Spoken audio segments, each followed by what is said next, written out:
afternoon, everyone. Greetings to you. It took me a minute to get started. Sorry, I'm 1 minute late.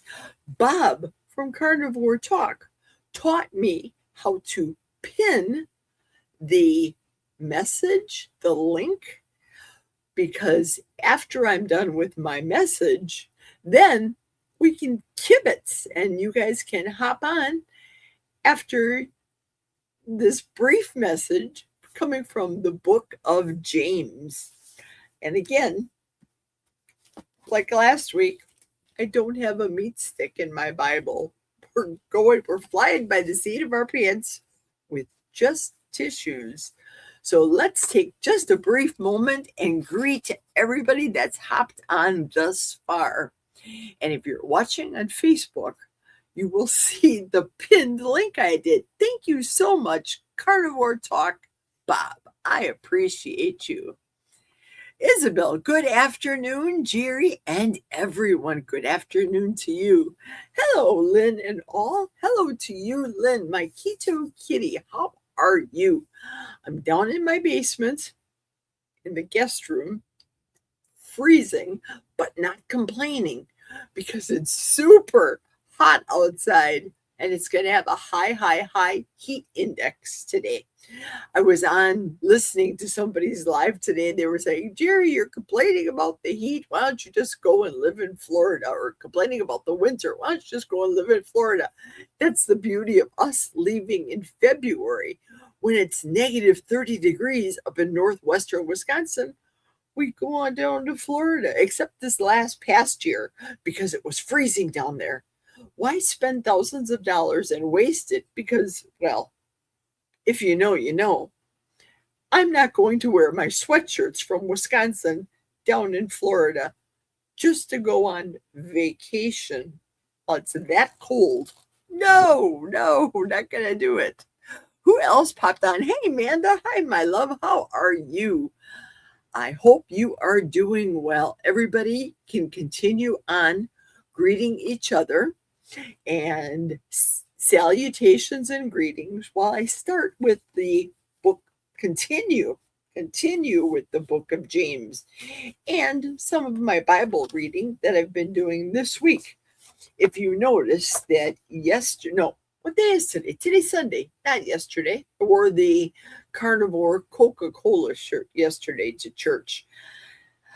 The church that says, the t-shirt that says, just doing good things, you will be able to get to heaven. And then the big purple, not. And then in the back it said, Jesus said, he is the way, the truth, and the life. That got a lot of looks on Friday at work. It was kind of dead Friday at work, kind of quiet, which is fine. So this week, I want to talk about muchness. Muchness is going to be the topic, the word of the day, the word of James. The book of James is still very, very small, as we know. Now, I know and can associate certain things about James, as in the Sermon on the Mount, which is Matthew. I can have the correlation between the two books of the Bible, myself personally.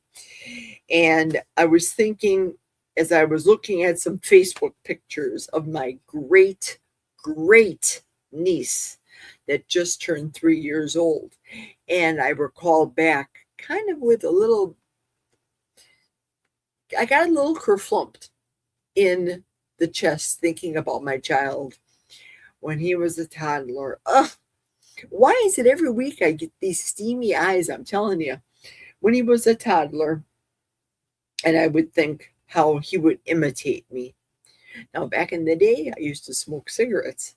So he would imitate me doing the pen, the candy cigarettes, all the imitations doing this, follow around. And his father at the time would say, gee, I wonder where he gets that from, because he was imitating me. He was with me more than he was his father.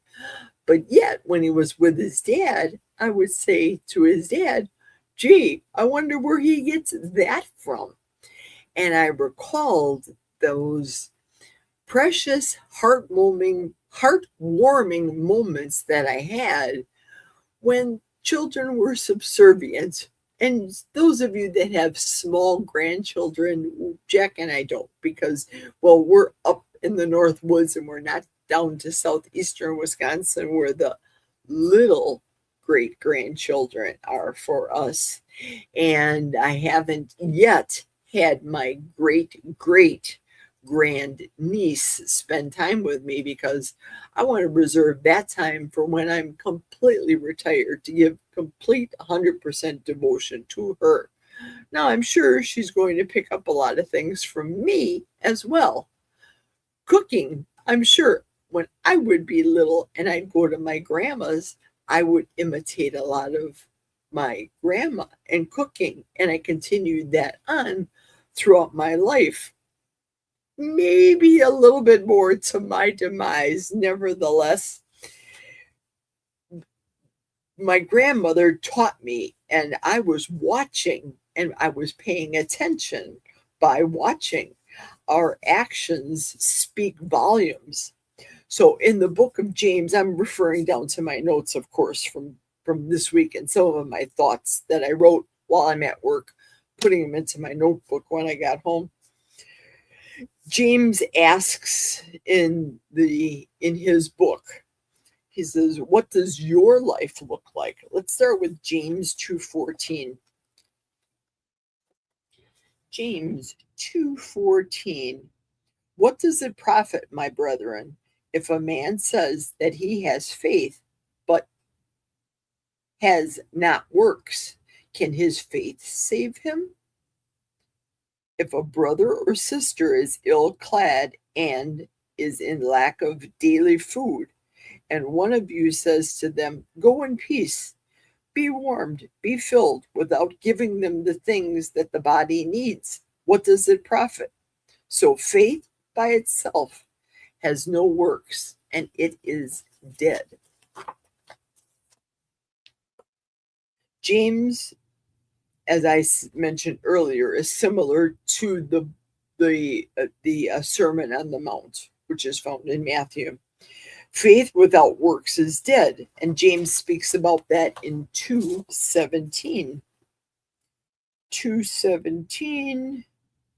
But some of you will say, you have faith. Oh, I'm sorry. So faith by itself, if it has no works, is dead. But some of you will say, you have faith, and I have works. Show me your faith apart from your works, and I, by my works, will show you my faith. The fruits of the Spirit, and we all know, I wrote them down so I wouldn't get kerfumpled and mess them up. Love, joy, peace, patience, kindness, goodness, faithfulness, gentleness, and self-control. I'm going to read from James 2:21. 2:21. And talk about Abraham. Was not Abraham, our father, justified by works by offering his own son Isaac upon the altar? Let's just envision and imagine that faith. Could any of us sacrifice our children? Look how long Abraham and Sarah asked God for a child, and yet God is asking Abraham to sacrifice Isaac to God. Abraham believed that God is worthy of our trust, and he was willing to do whatever God asked of him. Now, later in this passage, we're going to hear about, I'm going to bring it a little closer to the old eyes here. I got to get a set of cheaters down here, honest to Pete. Abraham believed God, and and it was reckoned to him in his righteousness, and he was called the friend of God. You see, a man is justified by his works and not by faith alone. So then James speaks about Rahab, who was a prostitute. In this version, it says that she's a harlot. And when she got word, which was different than the word that Abraham got, everybody gets words spoken to them and reveal different things from God. As I read the book of James and I interpret this for myself, all I do is talk about my interpretation every Sunday. So when Rahab in the Old Testament, her trust was expressed through her obedience. When Israel was being led out of Egypt, the spies were sent into the city, and she was working with a lot less info than what was merely told to her. She heard a lot of info, and she did trust what God had revealed to her. Her works, on the other hand, bore witness to what she believed, and she ultimately surrendered to God. I'm going to read from James 2:19, following along. I'm taking the whole book of James in bits and pieces. James 2:19 says, "You believe that God is one. You do well. Even the demons believe, and they shudder. Do you want to be shown, you shallow man, that faith apart from works is barren?" Pretty powerful. James, bear in mind, he was a Jew. He was a Jew, is a Jew. And this book that he wrote is his witness. It's part of what the Jewish people call the Shema. I have to always check my pronunciation because my mother and grandmother, when we would make chicken soup back in the day, we'd put everything having to do with chicken soup, similar to how we make bone broth today, those of us that make bone broth. And we would boil the chicken in the water. And they always asked us when we cooked it to take the shumas off. It's like, wait a minute, shuma, is that what the Jews did when they made their prayer and they listened to God? That's shuma. But shumas in Polish, Eastern European, mean the dirt that you clean off of your batch of soup. Because if you don't clean the dirt off, like I do with my bone broth right now, the dirt just gets mingled and you get a very cloudy soup, a cloudy bone broth. So my pronunciation, if I have any Jews in the audience, may be misconstrued. It's spelled SH''MA, Shema.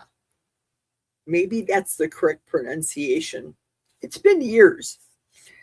So that in itself is the Jewish call to prayer. It's central prayer. Praying by writing it down as children, carrying it around with you, reciting it, reading it, keeping it between the eyes, keeping it in the mind, keeping it in the forefront, which led me one day to reading Deuteronomy. Remember how I told you I just pick up the Bible and I read accordingly? Well, this past week, I read Deuteronomy 6:4-5. And this is the passage that I read. it really hit me between the eyes about Shema. Hear, O Lord. That's the word Shema, is to hear, to listen, Shema. Hear, O Lord.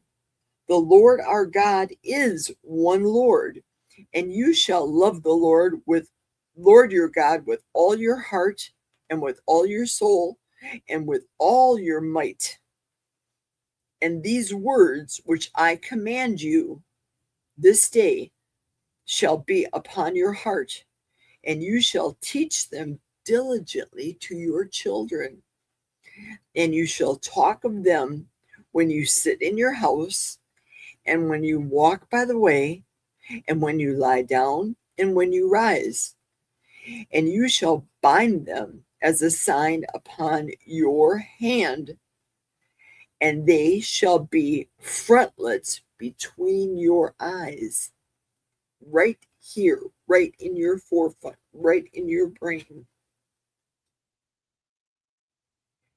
Where was I? And you shall bind them as a sign upon your hand, and they shall be frontlets between your eyes.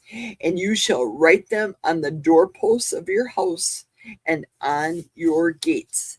That's Shema, keeping it on the forefront. The word, listen, obey, obey. It implied listening and responding to what was said.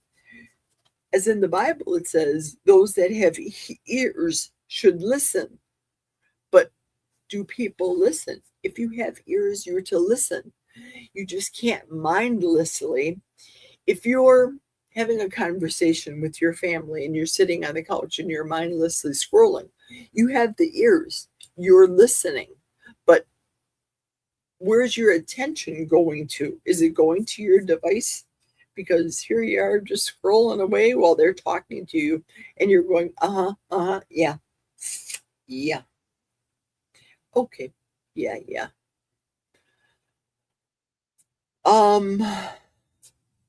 Uncle Charlie, I think you're trying to come on, but if you can wait until after my thought is done.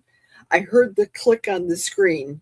So right now I just want to finish my thoughts on James, and then I'm going to allow people to come in. So please bear with me. Just a few minutes, few more minutes, 10 minutes or so. Thank you so much. Now, what James does is, here's my prop. James holds up the mirror again. James in the mirror. He does that to us. He asking us, are you giving of your energy, your affections, your choices? The mirror is very, very uncomfortable, and there's no fooling it. So you can fool all you want, your family members, while you're sitting and scrolling, being present, being physically with them. But where is your heart? Is your heart into them and into the moment and into what they're saying to you? Sometimes when you are feeling as though you have nothing more to give, that's how I felt last week. I just felt as though, I don't know what you want of me, God. I have nothing more. I'm burning it at both ends. I have work responsibilities and husband and house and laundry and coaching. What do I do first? Who is my priority? My priority's got to be in my life, my God. It has to be that way. Sometimes I have a checklist, and the checklist doesn't always get checked off the responsibilities that I have to do. Sometimes I fall short in my life responsibilities and on my checklist. Things don't get done. The laundry may not get done that day. Vacuuming my staircase going from the bedrooms upstairs to downstairs may not get done. It wasn't done last week. Probably will get done today. Nevertheless, do I really Shema? Do I really listen to what God's telling me? Do I have time to relax, calm down and listen to the word, get more involved in the word, stay close to the word. I don't think I did the past week. I fell to other pressures and other responsibilities. And then God, in his infinite wisdom, gave me the time back through work. Work said, we're not going to be doing any overtime. So Monday, Tuesday, Wednesday, I work for 12 hours. Thursday and Friday, only 8 hours. See how God gave me back 8 hours in that week? And what did I do with that 8 hours that God has given me? Priorities. Shema. Listen. It comes back. Cast your bread upon the waters. It comes back to you. Sometimes, true, you may feel overdrawn or overwhelmed and you want to surrender, and you have to think. Imagine the Old Testament like Abraham and Rahab. They're good examples of good works. They're also good examples of they surrendered to God's will, as found in the book of James. My analogy. God wants all of me. Sometimes I don't give him all of me. Instead of reaching for the Bible, now in the morning I wake up, I go and do my blood test. I've been doing that all week. Afterwards, what am I reaching for? The cell phone. And then I find time after all the little things are done. Okay, get up, do the blood test, finish that on YouTube. Okay, now it's time to wash the face, brush the teeth. Now it's time to go make the dog food, all the other things. Okay, that's done. Let me sit down with my 12 ounces of coffee and watch Dr. Kiltz. Uh-oh, that hour passed. Well, I didn't read my Bible. Okay, I'll do it from 9 until 10. Oh, can't do it on Monday because that's the Kelly Hogan class. There go. See where God just got pushed off and pushed off and pushed off. But that's okay. I'll listen to my passage on the Bible during work on my OSHA approved device. Push that off. I'll tell you, for me, with the hearing devices that I use and when I listen to the Bible, way different than when I read it, and the interpretation 100% different. Last week I spoke about our tongues, as James talked about in the book of James. Our tongues are the notice, and it really does state the condition of our hearts. What do we say? What do we reach for? What do we do? Where your heart is, there lies your treasure. Remember that? I also, a couple weeks ago, talked about the roots of trees. And how God says, don't build your house on sand. Mind the roots. The reason I thought about roots that day is after I'm taking the dogs outside to do their business, I was noticing one of the trees and the roots were becoming exposed. And then I looked up at the tree and I thought, well, I'm sure it's erosion, using the common sense that God has given me. We live in the middle of a forest on a lake high. So when it rains, erosion happens and roots are exposed. Is that tree dying? I thought. Then I thought about the analogy. Is the tree still strong? Or should I be taping plastic fruit to this tree? Am I placing plastic fruit in my life on myself, or showing people that everything's just fine and dandy? Look at all my beautiful plastic fruit that I put on myself. I have my toes manicured, pedicured. I have my nails just perfect. My tan is spot on because, well, you know what I think about the sun. But inside, has Jerry been really reading her Bible or pushing it off? Am I going onto lives as opposed to just picking up the Bible? Nope. I'm going to not see this live right now or watch this series. I got to get into the Word because that's important for me. A dead or a dying tree, nothing will make the tree alive again by you putting that plastic fruit on the tree and making it look alive again. Real fruit comes from healthy roots. Real fruit in your body shows in your skin. It shows on your physical self. There's nothing you can do if you were like me at one point in time, 363 pounds heavy, and you went from that to, you can't see right now, but you went to that. Now when you wave, your arm waves back. That's a sign right there. That's a sign to me. It shows to everybody, hey, this girl used to be heavy. This is my mark that I can't go back again. I've said it before. I've lost 163 pounds once. I went up the second time to 365 pounds. When I got to 365, it reminded me of a pound a day. Not that people are going to lose a pound a day because, well, that would ultimately mean death. Losing a pound a day. But I just saw the number. The second time when I put the weight on, it was 363. So now I can say I lost 163 pounds once. I lost 175 pounds according to my scale today.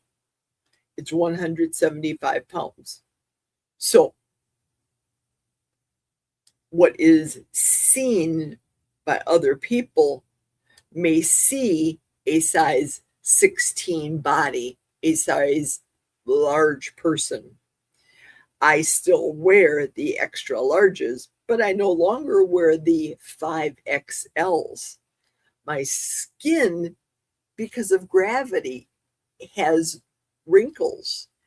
My hair is getting gray, platinum, white, whatever you want to call it. I'm losing hair due to stress. These are all signs and wonders. Where are these signs coming from? So what am I going to do? Am I going to mask it for the public? Should I put a headband on my head right here where I'm losing my hair? Should I put a big wide headband and put plastic fruit on my tree so nobody can see, hey, that keto coach girl, she's losing her hair. Oh, look how that diet's working for her. Yeah, right. Nope. It's my body telling me something is not in balance. Could it possibly be because this month I chose to be able to fast a patriotic fast? Yes, it might be. It might be. Do my nails reveal that maybe it is something that's remiss in my diet? Well, I can tell you 2 months ago when I did those, I don't know what they're called. You ladies would know.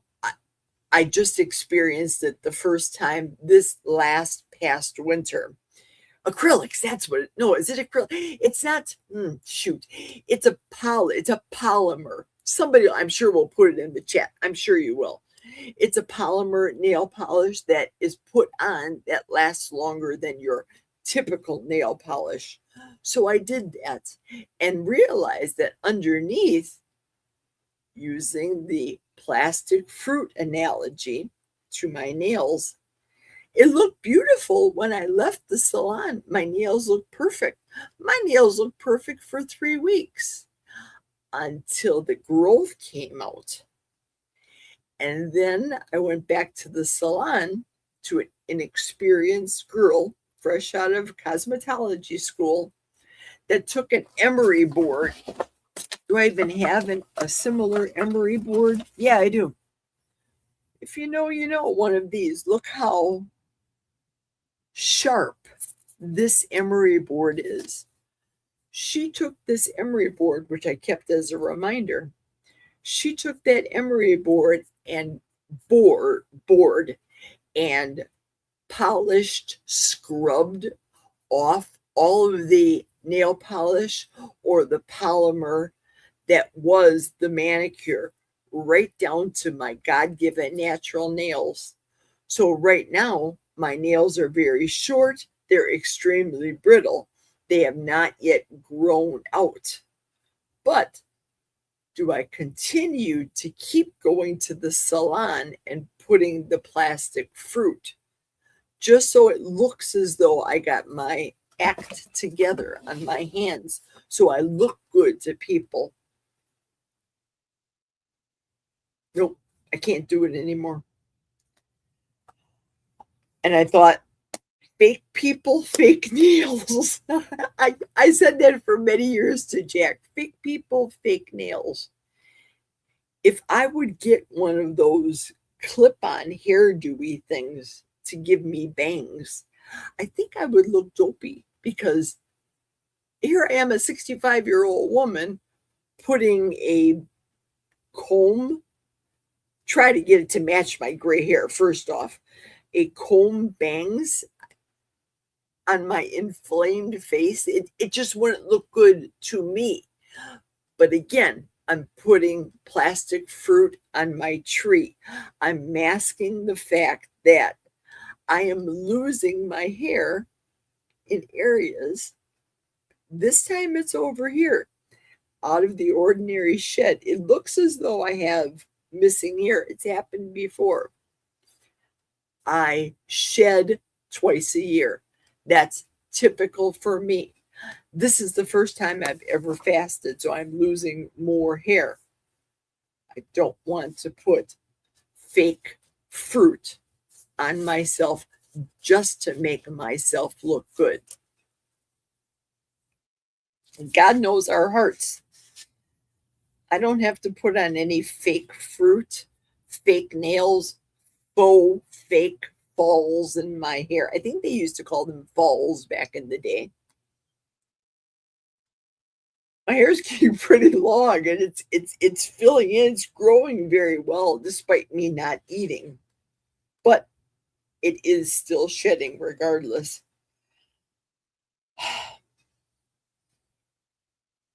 God knows our heart. People may not know our heart. They just see us for what they see. They see us coming up, pulling up to work, pulling up to our houses or the grocery store in beautiful, pristine, beautifully shampooed, waxed, perfect vehicles. But no one will see the junk that you have in your passenger seat that's falling out.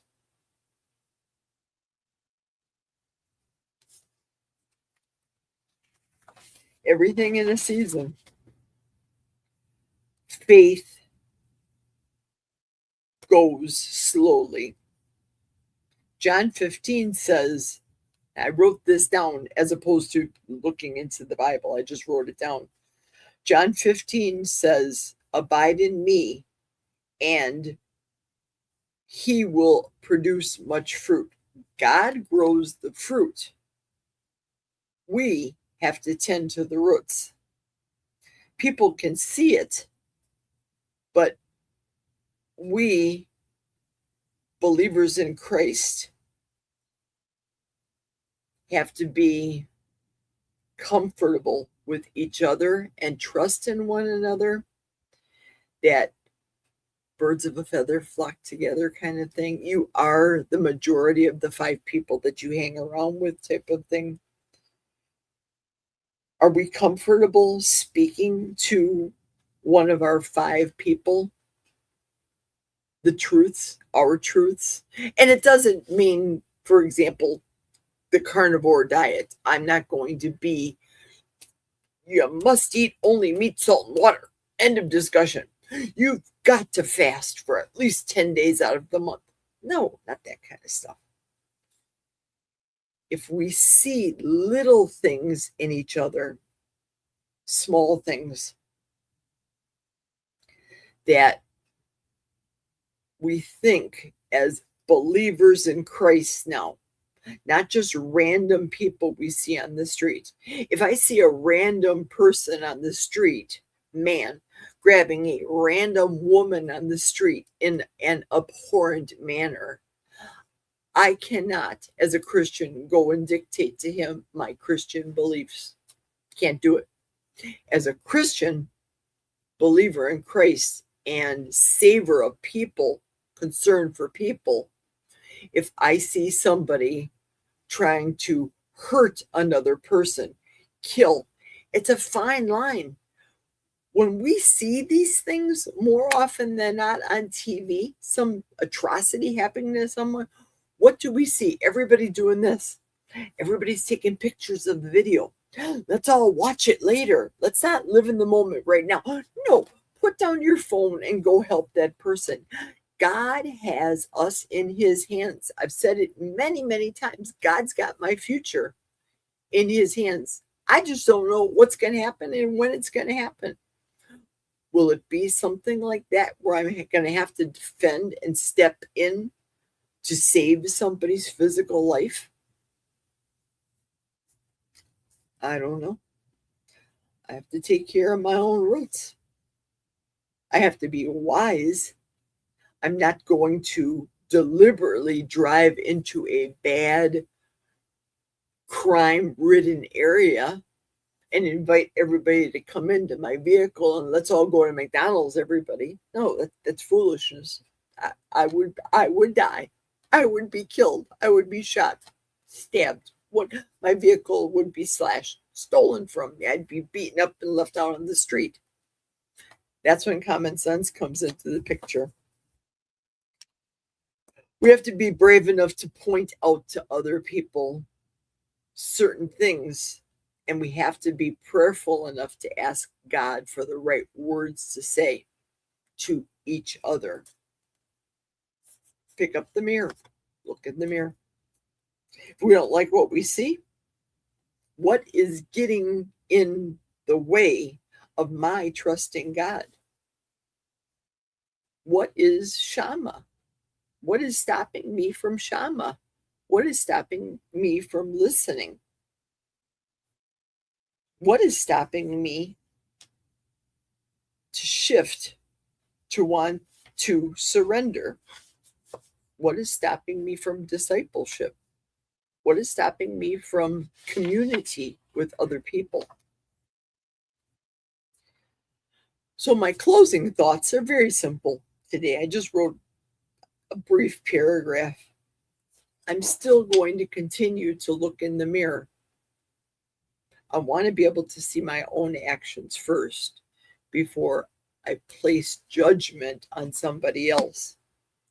If I want to have a pickle with pulled pork, I will have that.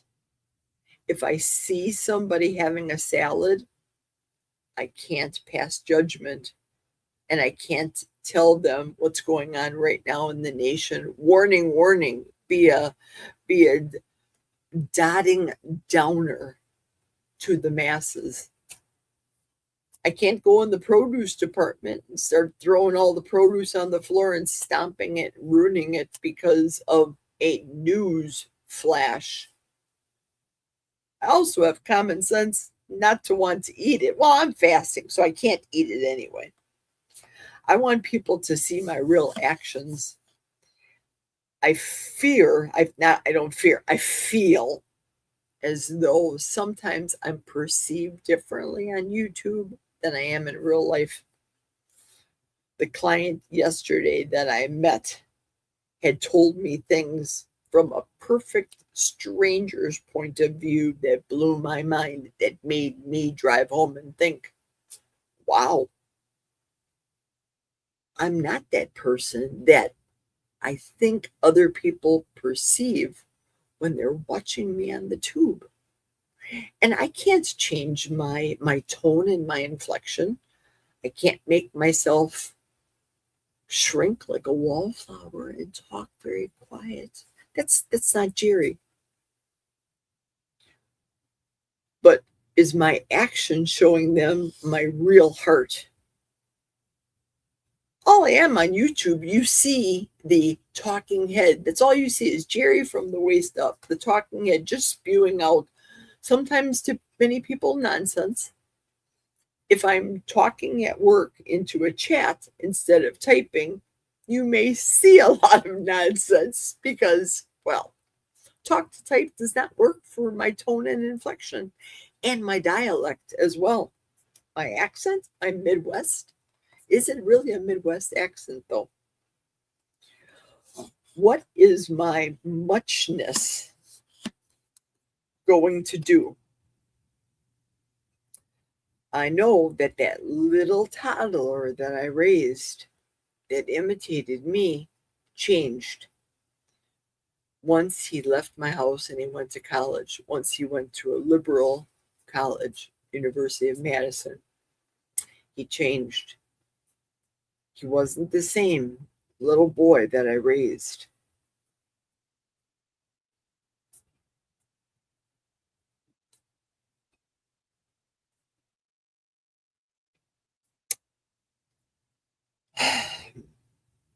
Where is my muchness going?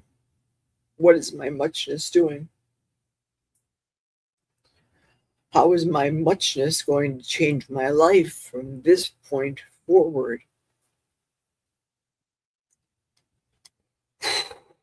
I think James, in his way, as powerful as this short little 3 and the third page book of the Bible is, he just wants us, our muchness, to go to Jesus. That's what he wants.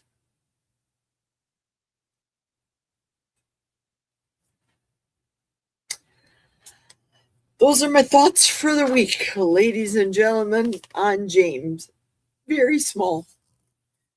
Why was it very small, Jerry? Because you weren't giving a lot of your time to the Lord this week, Jerry. That's why. That's exactly it.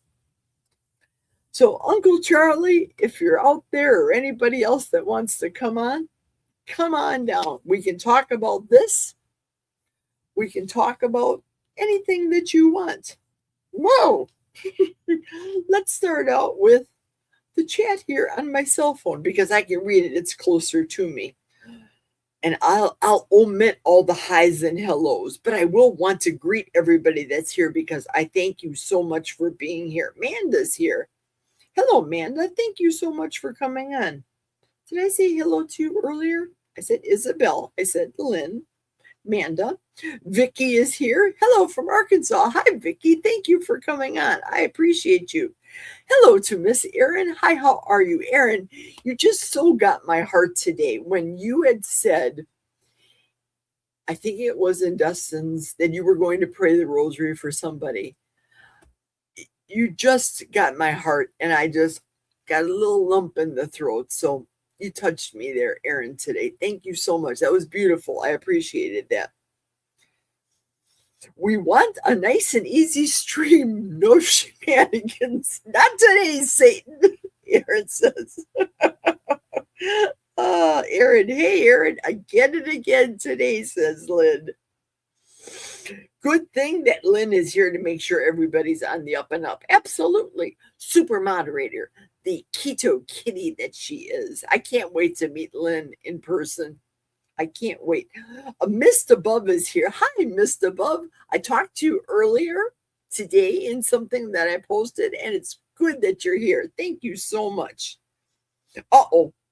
Today, Erin did the hand jive while she was hula hooping in today's challenge. You know I will be. I am so entertained by your videos. Powerful. You are, girl, you are getting it. 100% good. And Lynn says she hasn't seen it yet, but she's going to watch it. Readings are nice, Jerry. Fantastic idea. Well, thank you, Aaron. I appreciate you. Just my interpretation of James. It was short today. It was short because I was a slacker today. This week, I was a slacker. Ooh, I like it when I actually know what Jerry's talking about, like today. See, when I have that steering wheel, that's true. When I have the steering wheel in my hand and I ramble, squirrel moments, not cool. I like these. They're much calmer to my spirit, much calmer. And I have not hula hooped my exercise today. Oh, yeah. Thank you, Amanda. I did learn that. Well, actually, she's saying here, Jerry, I'm proud of you for figuring out how to pin a link. I learned that from Bob. I asked yesterday, and he talked about, he says, you got to pin it to Facebook. So I did that. That's why I was a minute late today. So thanks to Bob. Hey, Jonathan Carnivore Muscle. Hi, how are you, sir? Good to see you. And Sharon's here. Sharon, we meet again. We do. Jerry, do you watch The Chosen? Not enough of it. I've watched series of The Chosen, but I haven't watched it all in its entirety. I really primarily don't watch a lot of TV. I don't. I watch Survivor, and I know that's not TV. I know it's scripted shenanigans, but it reminded me of when I interviewed for Survivor twice and I didn't get picked. That's a thorn in my side. Hello, all, says Wendy. Hi, Wendy. Thanks for joining us. I appreciate you. Uncle Charlie saying, hi, how are you? Uncle Charlie, you can come on now. I'm done talking about the book of James. If you want to, come on down. Got to see your face, though.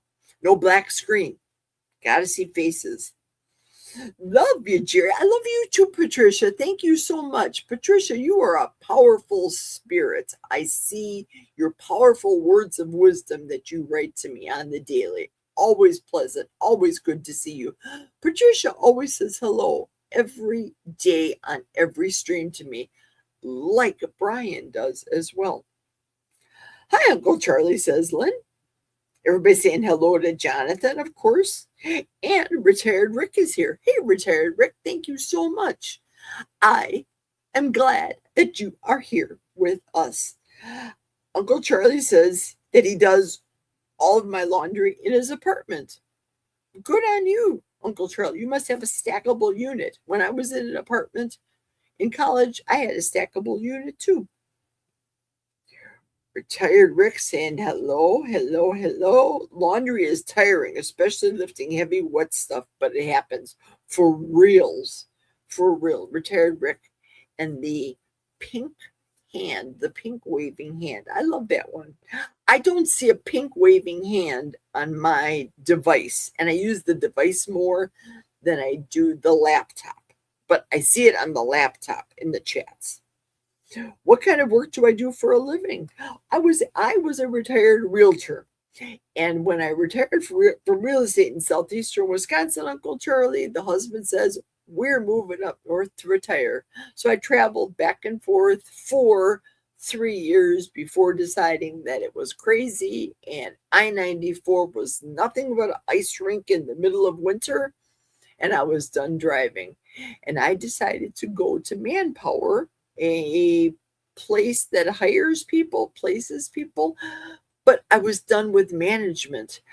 I did management. I owned businesses all my life. I just wanted to go to work, punch a clock, do something during the course of an 8-hour, now it's a 12-hour day, punch a clock, go home, and go home. So I do light assembly, and I love it, and I get paid very well for doing it. And I don't have to be the hoity-toity manager boss person, and I'm glad I don't at my job, because as that expression says, this has nothing to do with prejudice. Too many chiefs and not enough Indians. I worked first shift. There's a whole lot of authority figures or people that think they're an authority figure, but all they are is a little serf. I have no problem being a little serf and working for a customer. That's what I do, Uncle Charlie. I put stuff together on the daily. Everybody's still saying hello to everybody. Thank you. Okay, Lynn's saying, good reminder, Jerry. I need to change my priorities. I'm a little off course these days. Yep. Oh, yeah, girlie. I know the feeling. I sure do. Wendy's saying I do my wash, and Loki's long since told everyone else that they can do their own. I never wanted my kid to do the laundry. As long as he lived with us, I always did his laundry. When he went off to college, well, then he could do it in the dorms or at the laundromat or whatever in their dorm. Yeah. No, don't be messing with my Maytags. That's what I did.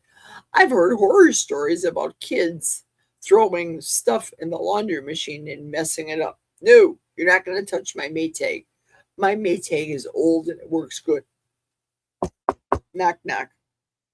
Plastic fruit. I love it. Thanks, Wendy. Then Patricia says, Jerry, sometimes we have to stop, sit down in a quiet place, and take time to look, think, and feel God's blessings in words. I will pray. 100%, Patricia. I agree with you. Oh, thank you, Isabella. UV gel nail polish. That's what it was.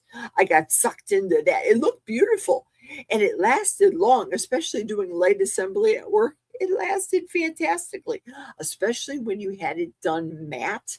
Because I learned this when it was shiny coat and working with my hands, it turned matte. So if you ordered it matte and you touched things, it was fine. Your matte stayed matte and your nails looked beautiful until they had to buff it off with that little wheel. And then that girl that just got out of beauty school, I think she was a beauty school dropout. Honest to Pete. Oh, babe. Jerry, 100% Manda's saying. Now, Wendy's saying, oh, I used to try to say all the stuff that's better since going carnivore. Forget the ridges on my thin, flaky, easily torn nails I used to have. They're much better now. Yep. Now that that gel stuff is off and they're finally growing out, much better. Even though I'm not eating, much better because they're growing out from being that thin flakiness from the emery boards. Ugh. Manda's saying that she does paint her own toenails 365 days a year. Really? Every day? Wow. However, she hasn't worn makeup or painted her fingernails, gotten her nails done in 5 years, and I've never been one to dye my hair. I'm all natural. Well, I think you're adorable. I absolutely do. There came a time when I used to dye my hair. I used to do with frosting, with the tin foil and bleach, and then you have to do the roots. First change that color and then do the frosting. Ugh, it was such a hassle and expensive, and of course, ultimately damaging to your hair. So when the roots came out so white, I was starting to look like a skunk. I said, I'm just gonna grow this out. It looked kind of dopey, but then I used big hair. I tried to fluff it up as much as possible to try to hide my skunk roots, the white roots that were showing. Then one day I was in Milwaukee and I called my beautician. I said, you got room for a haircut? Yeah. She buzz cutted me. Well, maybe my hair was 2 inches, but nevertheless, it was very, very short. She got rid of all the frosting, all the dark and the tricolor that I had. And I came home and my husband says, what did you do to your head? I just buzzed off all the hair and started fresh and never looked back again. Happy days are here again, and I'm saving so much money too. Tons of money. Wendy used to color her hair occasionally. My son asked me to stop a long time ago. Someone at work asked if his sister was available. Wendy, hilarious. Loki, and I were all in a different parts of the same huge company. Interesting. Jerry, 100%. I completely agree with you. Everybody needs to do them. Yep, you do you. Hey, Barb is here. She's saying, I am not here. Hi, Leslie. Leslie says, Jerry, hi, and everybody. Sorry I missed it. I'm sorry I missed you too. If you want to, you can roll back. I got to talk about hype, you guys. More and more and more, I'm seeing hype. So if I leave, and I'm going to pick on Retired Rick because Retired Rick was the first person that hyped me. Retired Rick left a comment after one of my videos. Let's say he wrote something like, Great recipe, Jerry. Have a nice day. And then he did a pink hand. Well, after he made that comment, he swiped and then it went to a hype screen. So now sometimes if I comment, the hype screen just zooms across. It goes up and then I can hit the button and I can hype Retired Rick right back at him. So I hyped Retired Rick. I hyped Chris Cooking Nashville. I hyped a whole bunch of people. I have no control of the hype numbers, which I don't understand. One week I hype Barbara and I hype her 1,400 points. And then the next week I get Carrie Mann and I hype him 14,000 points.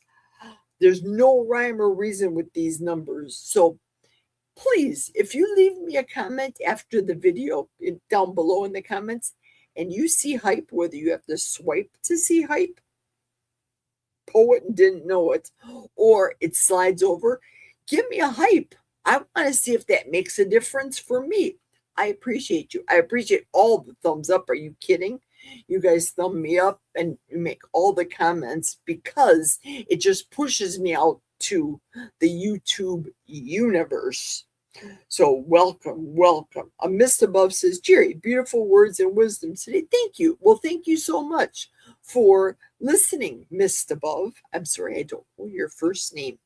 If you want to, you can certainly leave it down below, and I will try to remember. I probably need to write it down. More hellos. Oh no, Jerry, you make perfect sense, says Lynn. I just meant I knew what you were talking about in the Bible. Oh, okay, good. Thank you, Lynn. That's the problem with me talking when I do these.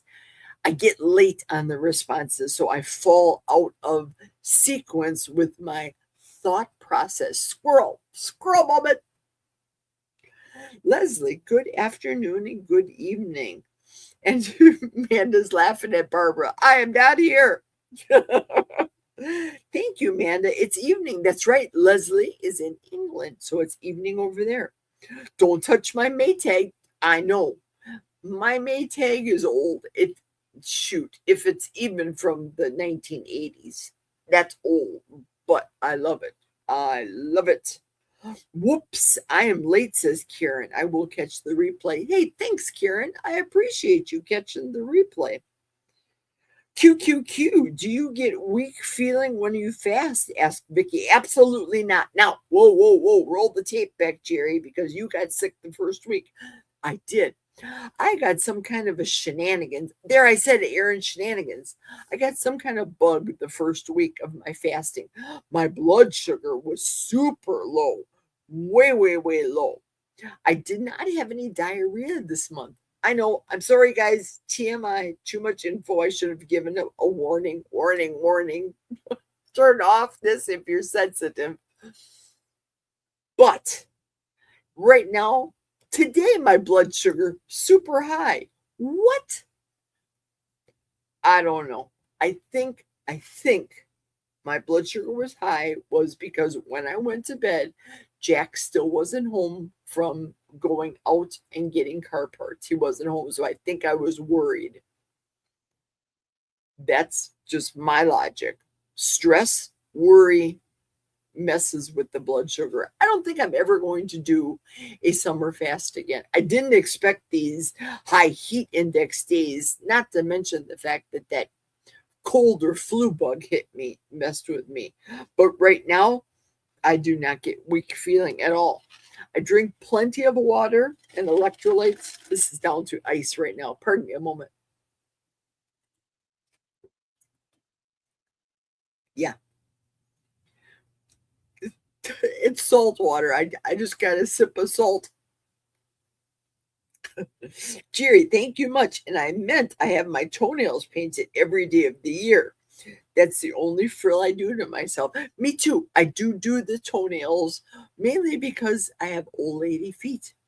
And old lady feet need to be covered up. I don't have yellow toenails, but the toenails are thicker.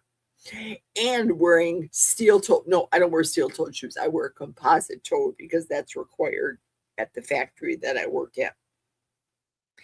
Vicky's saying I can't figure out how to hype a video. It shows actually in YouTube. If you ask YouTube to do tutorials, it'll show you how to be able to type a video.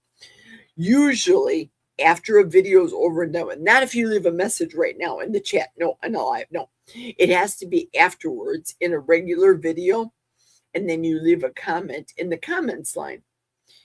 For me, it went two ways. I left a comment and then I swiped it over because you'll see three dots above the comment. And then if you swipe it over, it has a button that you can hit hype. Some people can hype and some can't. Then another time I did Rick, because I did the retired Rick one a couple of times because he does it to me. So tit for tat, you do it for me, I do it for you. I did it for Kelly today. I'm going to post the hype I did for Kelly if I didn't already do it. But it slid over by itself. So I talked about Kelly on his video cutting steaks, and it slid over and I hit the hype.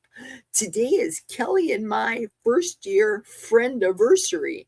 I met him a year ago at Healing Humanity in Montello, Wisconsin, watching at a meetup at the Montello Theater. And today is Kelly's Missouri Carnivore 2-year carniversary today. So happy friend anniversary, Kelly, and happy 2-year carniversary, Kelly. I'm going to watch him today at 3:00 Central Standard Time on his channel. He's going to have a round table, a meetup. And I think that's what Amy's going to do too. Open forum. No, Amy calls it open mic night. That's what she does. So basically, I'm going to be in my basement watching videos most of the day. Oh, then Barbara's. I'll watch Barbara's too. I don't know exactly how the hypes work, but I do them, says Lynn. They only let you hype 3 times a week, though. At least that's how mine works. I know. I heard that too from other people. And the not dollar amounts, the point amounts are different too, Lynn. I don't know. Okay. So Wendy, the feral grandma, is saying, Vicky, if you close the chat, it should be an option. There we go. Now we know, listening to Wendy. Missed Above says, I'm Carla. Pleasure to meet you, Carla. Gotta remember, Carla, Missed Above. You've sent me the great coffee mug for Thomas when I won the spin the wheel during his live. Great mug. I love it. Ever grateful. There. Ting. Memory jog. Thank you very much. Thank you so much, Carla. I appreciate you for being here and subscribing to me. And Lynn saying, hi, Carla. Jerry, I'm not sure how the hype works, says Manda. Like, what's the rhyme or reason? But the next time I'm able to, I will. I usually hype carry bananas. Oh, interesting. OMG, not bananas. Bananas, not bananas. I will meet Kelly at Dustin's meetup August 8th. Yes, it's coming so soon. Hey, Mason. Hi, how are you? I think that means that you guys are done with Sunday school. If Mason's on, she's done with Sunday school. Excellent. Glad that you're here, Mason. Lynn, a personal favorite. Manda says, I usually do Carrie, Dr. Kiltz, and Barb's video. I never told her this, but she reminds me so much of my mom.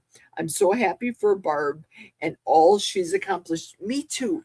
I've even said to her, and she talked about it in her last video yesterday, that I have called her the Bill Knott female version in the lower 48 because, well, Bill Knott's up in Alaska. And I don't know of anybody that's a carnivore down in Hawaii. So Bill Knott, or Barb, I'm sorry, Barbara is the local 48, lower 48, Bill Knott. Uh-oh, what's this? There's an animal here, you guys. Oh, there was an animal on my screen. What does that mean? What's an animal? What's this yellow? Feral grandma. She gave me 800 jewels. Oh, a husky. Thank you, Wendy. I don't know what that means, but I thank you. Excellent. That's fun. I saw all of a sudden, thought it was a wolf. It was a husky. Cute. Thank you so much. Hello, all you crazy meat eaters. It takes one to know, says Mason. Sent a husky. Thank you so much. Yeah, all of a sudden this husky was going, oh, making a howl noise on my screen. Fun. Thanks, Wendy. Oh, that's cute. It was cute. It was. Okay, here comes Barbara now. She knows everything. Barbara says how hype works. As each person hypes, the points get more and more. It is best if as many people can hype is where it gets worth it. Wait, I have to read that again. How hype works. As each person hypes, the points get more and more. Next sentence, Jerry. It is best if as many people can hype is where it gets worth it. Not as many people do hypes. Wow, interesting. Thanks, Barbara. Everybody super hype me today. Hype me. Do a lot of hyping today. Let's try to figure this out. Let's see if I can move up in the board. I don't care. I know that afterwards, then there's a leaderboard. There's people that have like 20 million hypes in there. I'll never get to that status, but I want to get out to more people. I am at 1,855 subscribers, so I'm almost to 2,000. But you guys know I hodgepodge. I talk about carnivore, I talk about keto, I talk about God, I talk about Teamsters, I talk about working, I talk about everything. No rhyme or reason, like Lynn says, and Aaron. I'm a squirrel moment mama. And I do a lot of carb videos, which a lot of people don't like. I get it. I get it. I figured I would try it. It was a dog. It was so cute. It was darling. Manda says, Jerry, I agree. When I watched the movie, the Bill Knott parts also reminded me of my mom. Yes, so good. So good. I can't wait to hear what Barbara thinks. Barbara, I told you got to go with a whole bunch of Kleenex because if I was a blubbering idiot, listen, I saw at Costco yesterday these small cylinders. They look like a tall can of a tall boy of beer, tall and small-ish, like a can of beer. Tall boy, I mean, full of Kleenexes. There were 90 Kleenexes in a box. I would not suggest anybody buy those. They were expensive, but it's convenient because it fits in your car holder. Now, if you want to buy it and then refill them with your own Kleenex from the dollar store, you go on, do it. To buy them from Costco, super expensive. And Barb would probably need to go into the theater with about 26 of those cans because you will use every one of those Kleenexes, Barbara. You will. I am still not really here listening. LOL, says Barbara. Jules, what does that mean and how does it work? I don't know, but it was fun. I like it. I know Amanda does a lot of that stuff. And I know that Barbara did something like that on Amy's channel. She just kept throwing her stuff and the bell would always ring. I don't have any bell. I didn't hear anything ding. All I saw was the little husky show up on my screen. So cute. So I don't know what it means, but it was cute. It was fun. I thank you so much. Barbara says, hi, everybody. The Jules thing was more fun than any hype I ever did. It was fun. Thanks. You can only hype on the phone, too. Really? You can't hype on the laptop. Thanks, Barbara. Nearly 2,000 subscribers. That's fantastic, Lynn says. We'll celebrate. Yeah, we will. Because when I get to 2,000, then I want to have another drawing, if you will. Oh, speaking of drawing. Oh, let me get through a couple more chats. Okay. I like the card video, says Vicky. Thanks, Vicky. I appreciate you for liking them. It's not hodgepodge. It's a quilt. It blends lovely. Thank you. You got it, Mason. You can only do Jules on the phone, Barbara said. Okay, cool. YouTube gives people 1,000 a month. Wow. Not sure who gets them and why, but you can also buy them. In your analytics, the jewels are known as gifts. Barb and Wendy are so smart. So smart. They are actually their actual money for real. Wow. Analytics. Barbara, so good. Look at all the things I learned today, you guys. So good. I appreciate that. Okay, I'm completely caught up to the chat. Can you believe it? I don't believe it myself. This is the last comment. They're actually money. Okay, so here's Wendy made another comment. If all people do the same thing, then all they will get is the same thing. Oh, interesting. Is that the hypes you're referring to? Interesting. Again, my knowledge, mind blown, interesting things. Thank you, ladies. Okay, so on the 31st, I think I better ask. Hey, Google, what day is the 31st of July?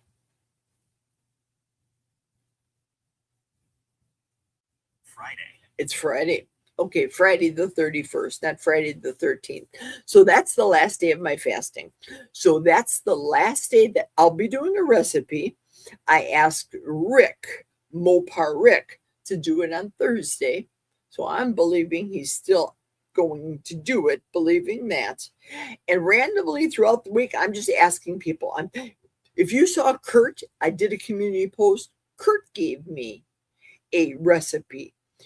If you saw Terry Sue, she gave me a recipe, albeit it was a video of Dr. Chafee shirtless cutting meat. Okay, I posted it, it still counts. So everybody that contributed, Wendy, Barbara, Aaron, and the many times that you did, you get a piece of paper that goes into the bucket. And I'm picking up, I did say $100 gift card, but then I decided, no, I think I'm going to be doing 5 $20 Amazon gift cards. Reason being is it's very easy to get them from Quick Trip and then send them to people via their cell phone or messenger, because I take a picture of it and then I send it messenger. So for example, I wouldn't send it to Barbara on her cell phone unless I told her, that way she can look ahead, because Barbara doesn't, like me, answer her phone. So I'd have to send her a messenger. So when I get a message from Barbara on the cell phone, I go, oh, look at Barbara sending me a cell phone. She never does that. Then I get excited. So I'm going to do the last recipe on Friday to end the series.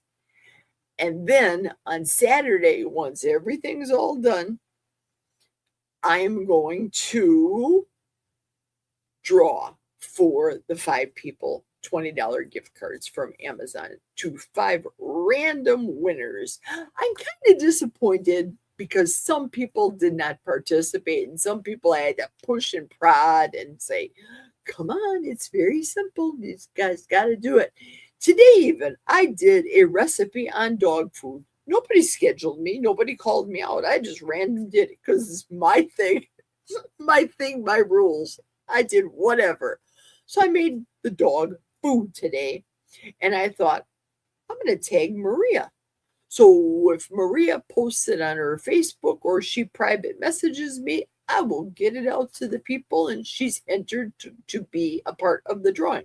So it's going to be fun for everybody. Okay, let's read some of the comments here. We got some comments here. Screen comment. Ooh, a lot of comments. Actual money. This was the last one. Mason, is that fingers crossed or is that thumbs up? I can't read it. It's too small for my old lady eyes. Amanda says, Barb, I think that YouTube gives you so many jewels to use a month when you hype a lot of videos, but I could be wrong. Interesting. That's probably why you do so many of the jewels and all the things, Amanda. Interesting. I like it. I'm going to do it more often. Leslie is saying hi to Barbara. And Barbara's answering, I'm not sure if it's only those that pay for a monthly subscription to YouTube gets the 1,000 jewels a month, or if anybody gets them. But it's cool. I agree. It's fun. And seeing that dog on my screen, I thought that was so cute because I'm a dog lover. Husky. No, just what we do.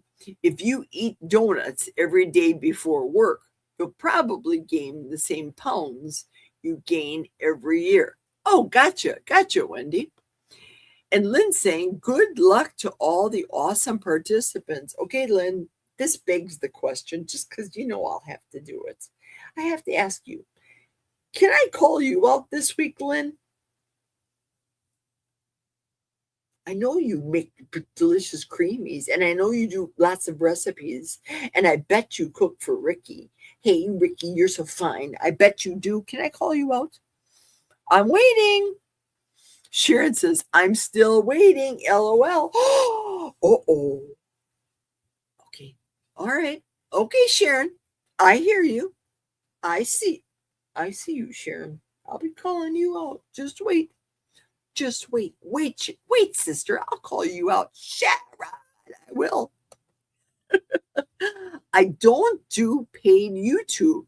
So if they did some free, I may not get more, or I might.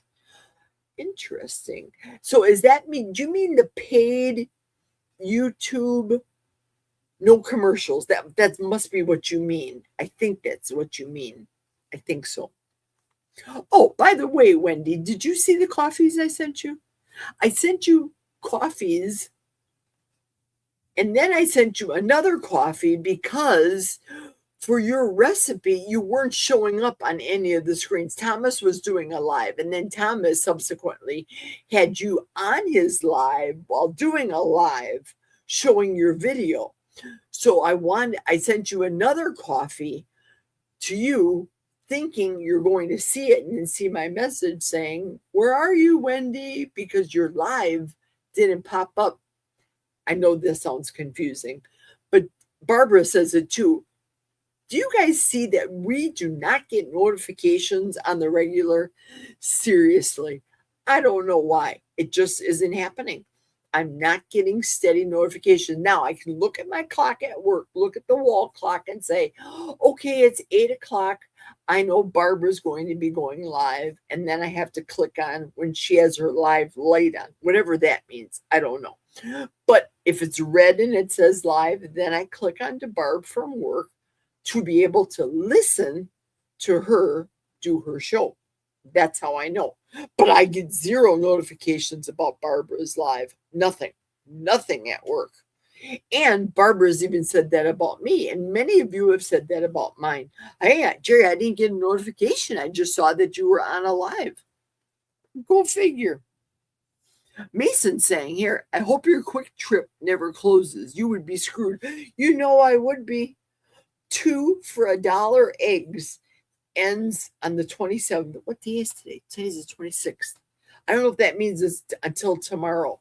Nevertheless, I am like a squirrel, man. I am hoarding all those eggs. My egg shelf, I have a shelf and a half full of eggs right now. Hoarding them for August when I can eat on Saturday. I'm so excited. I can't wait to eat, you guys. I can't wait. Sharon, hey, sweetie. Okay, Sharon saying, right, Alicia, LOL.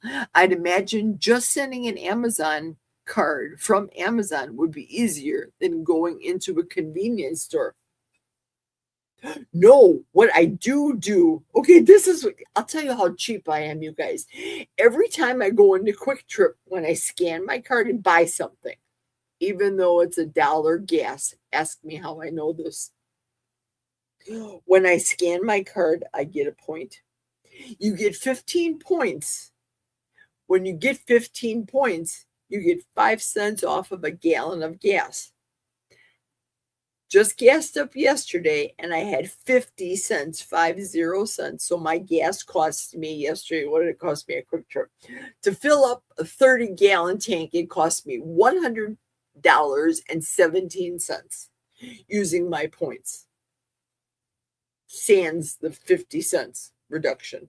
And by using my credit card, I get 3 additional cents off. So I got 53 cents off per gallon, maximum 30 gallons. I would die if Quick Trip would decide to close. I would die. I love Quick Trip. And if I shop at Festival Foods, I can use those dollar points towards my gas at Quick Trip. And I have gotten to Quick Trip. You can use it every half hour. So at 1:30, I'm at a Quick Trip in Bloomer. At 2 o'clock down the road, I'm at a Quick Trip in Eau Claire, Wisconsin. At 3 o'clock, I'm at a Quick Trip in La Crosse, and so on and so forth. I do that every time. That's how cheap I am, you guys.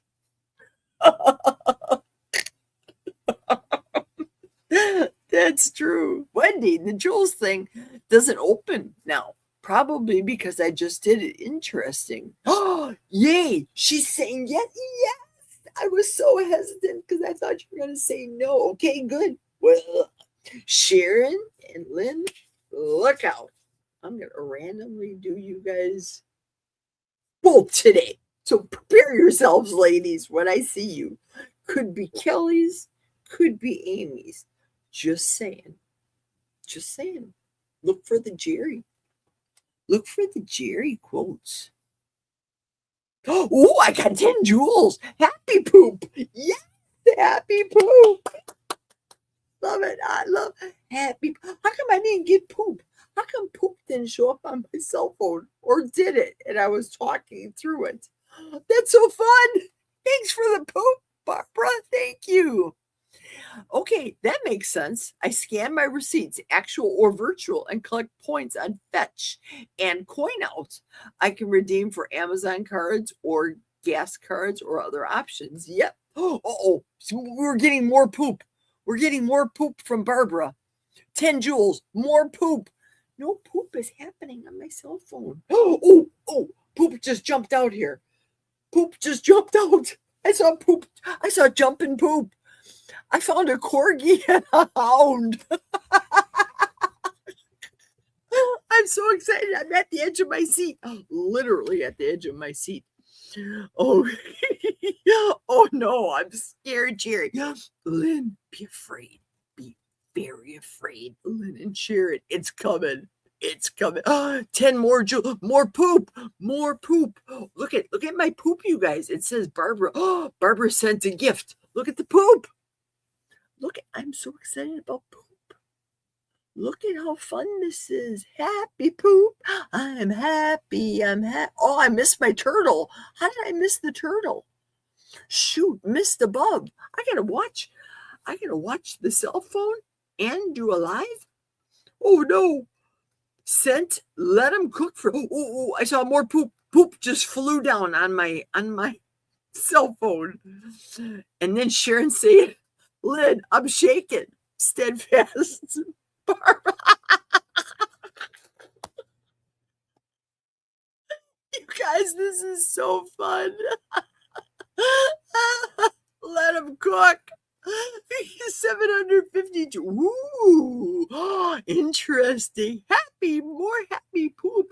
Look at all this. I see Mason's gift. And then I missed above sent an eagle. Ooh, I gotta hit the like button. Mason sent a gift. She said, let like her comment. I'm gonna even heart it. Ooh, I got a heart. Mystics too. Carla's, I just hearted you. Ooh. This is fun. This is like a video game.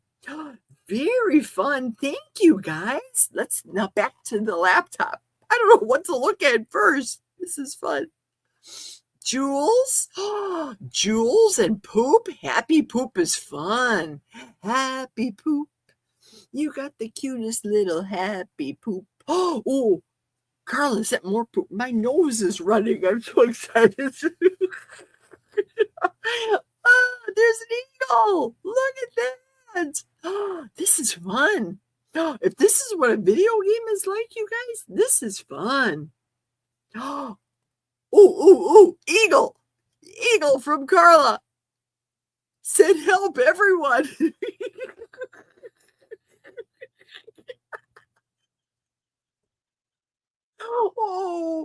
I was laughing when the eagle flew. Rats. Jerry, don't laugh. Just stay focused. Stay focused. Okay, I'm watching here. I'm watching. Okay, Barbara's poop just fell. Barbara's poop fell.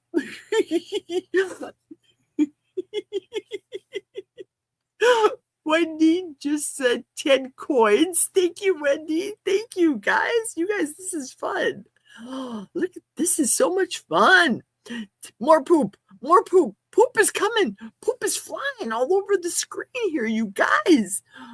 Glad you can see them. I can. This is super fun. Super fun. I have to watch between the cell phone and not the cell phone. Uh-oh.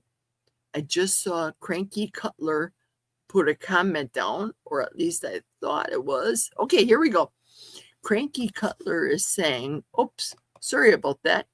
Never before have I seen anyone so excited by poop, especially jumping poop. Yeah, it's dropping. The poop is dropping, and it's not dropping out of a German Shepherd. That's what I'm used to seeing, for example. Glad you can see them. Yes, I'm watching from both the screens. This is fun. I'm glad I can see them too. Oh, Barbara's sending me floating hearts. We went from poop to hearts. Oh, fun. Fun. Oh, Mason sent a gift here. Mason sent a sunshine that's laughing and bouncing. Wow. Thanks, Mason. You guys, this is fun. Thank you so much for all the poop and the sunshines and the gifts and all the things. Thank you. Oh, Wendy, thank you. And Barbara's just on with this. Man, Barbara, relax your finger. Holy cow.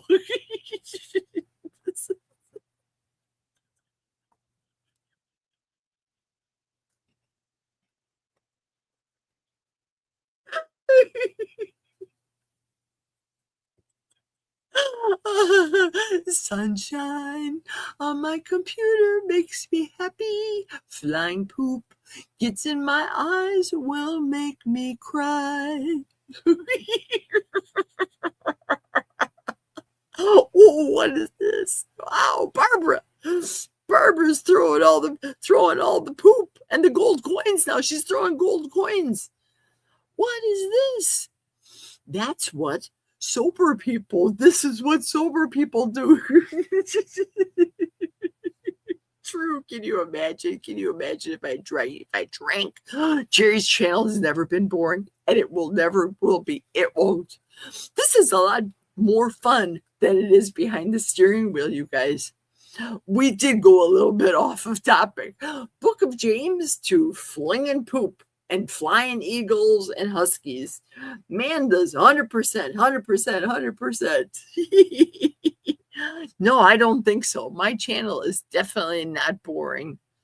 I don't want to miss any of the chat, and I'm watching everything. Mason's laughing, and Amanda's doing 100%, and Barbara's going nuts here. Look at her go. Wow, Barbara, thanks for the jewels now. Wow, it will give you conjunctivitis too. So fun. Wow, you guys. My stomach is sore from laughing. Good. It's a good laugh. Belly laugh. Deep laugh. So much fun. Wow. Wow. This is what true blessings are about. Absolutely. Absolutely. Barbara's, what is she sending me? Chili now. Chili jewels? Chili jewels are a thing. Let's hit that and see what it does. Oh, it's a chili pepper. Look at what she sent me. She sent me a pepper. Look at the pepper. Can you see the pepper? See, I'm a pepper. She's a pepper. She said peppers. Look at that. Chili. Ooh. I can go for, oh, now Sharon's getting into it. Stay hydrated, 550 joules. Let's go. I'm afraid if I sip it, it's going to go flying out of my nose. And then Barbara's going to make a short out of it. And then she's going to make a song out of it. Well, just watch. Flying poop. Flying poop in country western. Boot scoot boogie. Whoa, there we go again. Whoa. Drunk turtle. Go Sharon. Go, thanks Sharon. Thank you. So I'm Barbara, Gigi's gets. Let's see what this is. This is fun. Let's see what this is. Alicia, what is it? Well, GGEZ. GGEZ. Does that mean I'm easy? Jerry Griggs, GG. That's me, GG. Barbara's saying I'm easy. That's why I'm easy. Easy like Sunday morning or Sunday afternoon. Alicia laughing. 6 joules. Chili. We got a chili from Feral Grandma. Thank you, Feral Grandma. Thank you, Wendy. The grandmas are going nuts on this computer. Barbara, more joules. Thumbs up. Now, let me see what thumbs up look like. This is fun. I got to see what these look like. I missed the turtle again. Oh, no. No. Where's the turtle? Oh, no. Come on, turtle. Alicia, we're laughing. Oh, I hit the wrong button. I hit top fans. I don't know what that means. Oh, she missed the turtle. Dang. Well, yeah, you guys will have to warn me. Sent 67. Grandma sent me a gift. She sent me a heart. Look at a heart in the clouds. There's my heart. Oh, boy. I made Barb's teeth almost fly through the air more than once, said Mason. Oh, she missed. Dang, I missed the turtle. Shoot. Not 6-7. Well, here it says here 6-7 cent. 67 cents. 6 and 7. It's bouncing 6 and 7. Look at what Barb sent me. She sent me a bouncing 6 and 7. And not Spanky's favorite number either. If you know, you know. And I know you guys know. Yeah, I missed the turtle. Not 6-7. What does 6-7 mean? Is there some secret meaning with 6-7? Am I in a bubble too much? Am I living in a bubble? There we go. Mason, you're so fun. Floating heart. Oh, floating heart. Ooh. Barbara sent me. Ooh, is that a makeup brush or a paintbrush, Barb? Or is that a flower? Looks like a purple flower. See that? There we go. Looks like a makeup brush to me. The only reason I say this is because I just cleaned my closet. I saw these makeup brushes that I don't use. 10 joules. 10 joules from Barbara. Oh, my Lanta. I just don't know where to look next. This is so exciting. Hey, Brian. Hi, Brian. I see you. Hi. I can't type hi, Brian, but I said hi, Brian. Hi, Brian. Can you imagine if I was a drinker? Sharon said a turtle. So funny. Where's the turtle? I have to go back and see the turtle. That's not a good no. That's not a good no. Oh no, what does that mean? Missed above. That's not a good no. That's not a good no. Why am I repeating myself? Yes, that's not a good no. Yes. 6 joules. Oh, my makeup brush. That's what I thought it was. Yeah. There's Brian. Hi, Brian. Barbara's throwing poop at me, and now she's throwing gifts, and people are having eagles and huskies on my screen, and I got to try to keep up. With this. Thanks, Lynn. Lynn, what a good moderator. She said hello for me. There's the joules. Happy poop. More poop. Thank you, Barbara. This is fun. This is so much. Okay, the 6-7 thing is current with the kids. Really? Uh-oh. Let's ask Google. Hey, Google. What does 6-7 mean?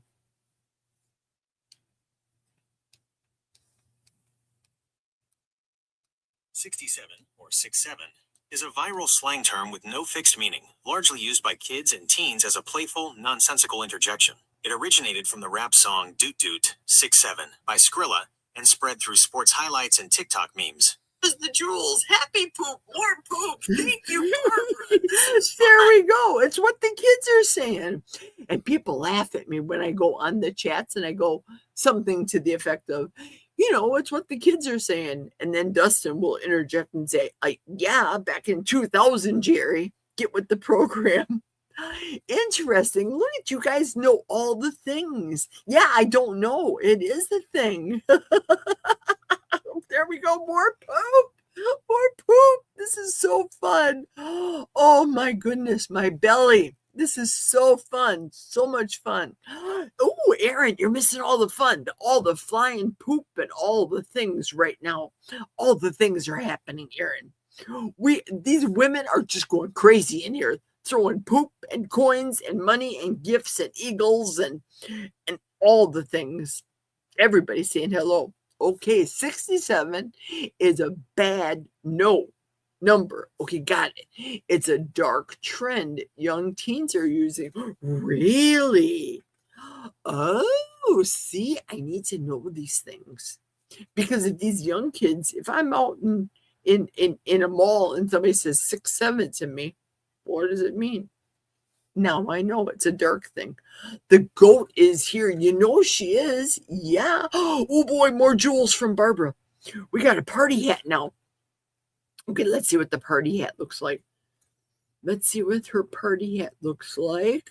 Sent a party hat. Here we come. Here's a party hat. Look at this. Fun. There's the party hat. So this is what you guys do. You send these to people. Totally fun. Thank you so much, everybody. I'm impressed. This is nice. I like this. This is fun. Like I said, this is a video. I don't play video games, but I keep hitting to try to get the endorphins. My endorphins are being fed right now. That's a lie in that Google AI. Sorry, it's not whimsical. Thank you so much, Carla. I appreciate your truth. I appreciate you. Barb's laughing. LOL. I can't keep up. Gonna pee myself. No, Barbara, it depends. Do not pee in that chair. We need the chair. The chair, you are like Edith Ann. You are shrinking in your chair. Hi, my name is Barbara Tucci. Barbara Touche. And I used to be 400 pounds. And now I'm 112. And I'm in my big chair. That's my name. But don't call me Barbara Touchy. Barbara now, Peter Pants.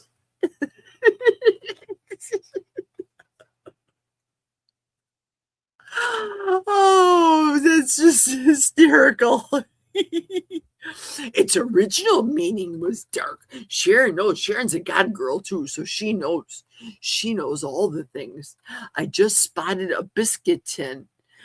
I'll let that wait for Bride's Biscuit. Oh, speaking of Bride's Biscuit, I'm not starting rumors. Because Bride's Biscuit said this, I believe, on Dustin's show today. He said, this is what I believe he typed. I believed he typed something to this effect, that his wife, his daughter's mother, suffered a stroke last week, and that she is starting to rehab from it. So she had the stroke. I'm assuming Bride's Biscuit is younger than me. Sorry, I'm not keeping up with the flying poop and everything. I just wanted to get this out. Speaking of Bride's Biscuit, he made a comment about, I'm not sure if it's his wife currently, ex-wife, I don't know. But the mother that birthed his daughters had suffered a stroke. So, of course, right away, I started praying and I started just talking into Dustin's chat, talk instead of type, and just prayed throughout, I don't know, maybe 3 paragraphs. So if you're a praying person, please pray for Bride's Biscuit's bride, former bride, his daughter's mother. Please, thank you so much. Thank you so much, Barbara. I appreciate it. You might as well throw devil horns if you see 67. Really? I know what 69 means. That's why I joke around with Spanky about that. Barb, I think you're under the influence of Spanky. I am a grateful owner of a poop emoji I bought. Yeah, I buy toys. So sorry, guys, 6-7 is outdated now. Look at that. Cranky, thank you so much. Teens moved on when adults started repeating it. Interesting. Look at the things we get. I'm addicted to poop. Brown rice. Wear the poop shirt tonight, Barbara. Are you going to wear? No, you're not going to wear your poop shirt to Carrie's house. Do not wear the poop shirt over there. You got to wear a Healing Humanity shirt to Carrie's house. Yes, and dress it up. Put a little zhuzh it up a little bit. Wear some mascara and see if. Say hi, Carrie. I love you, Carrie. Give him a big squish. I'm so excited to be able to meet you guys soon in Michigan. That's the next time. Now, yesterday I jumped off of Barbara's live because to get George in, it was nearing 12:30, and that's George's hour. That 12:30 is his hour. So I jumped off. But it wasn't because I did not want to see him. I want to be able to talk to him and see him.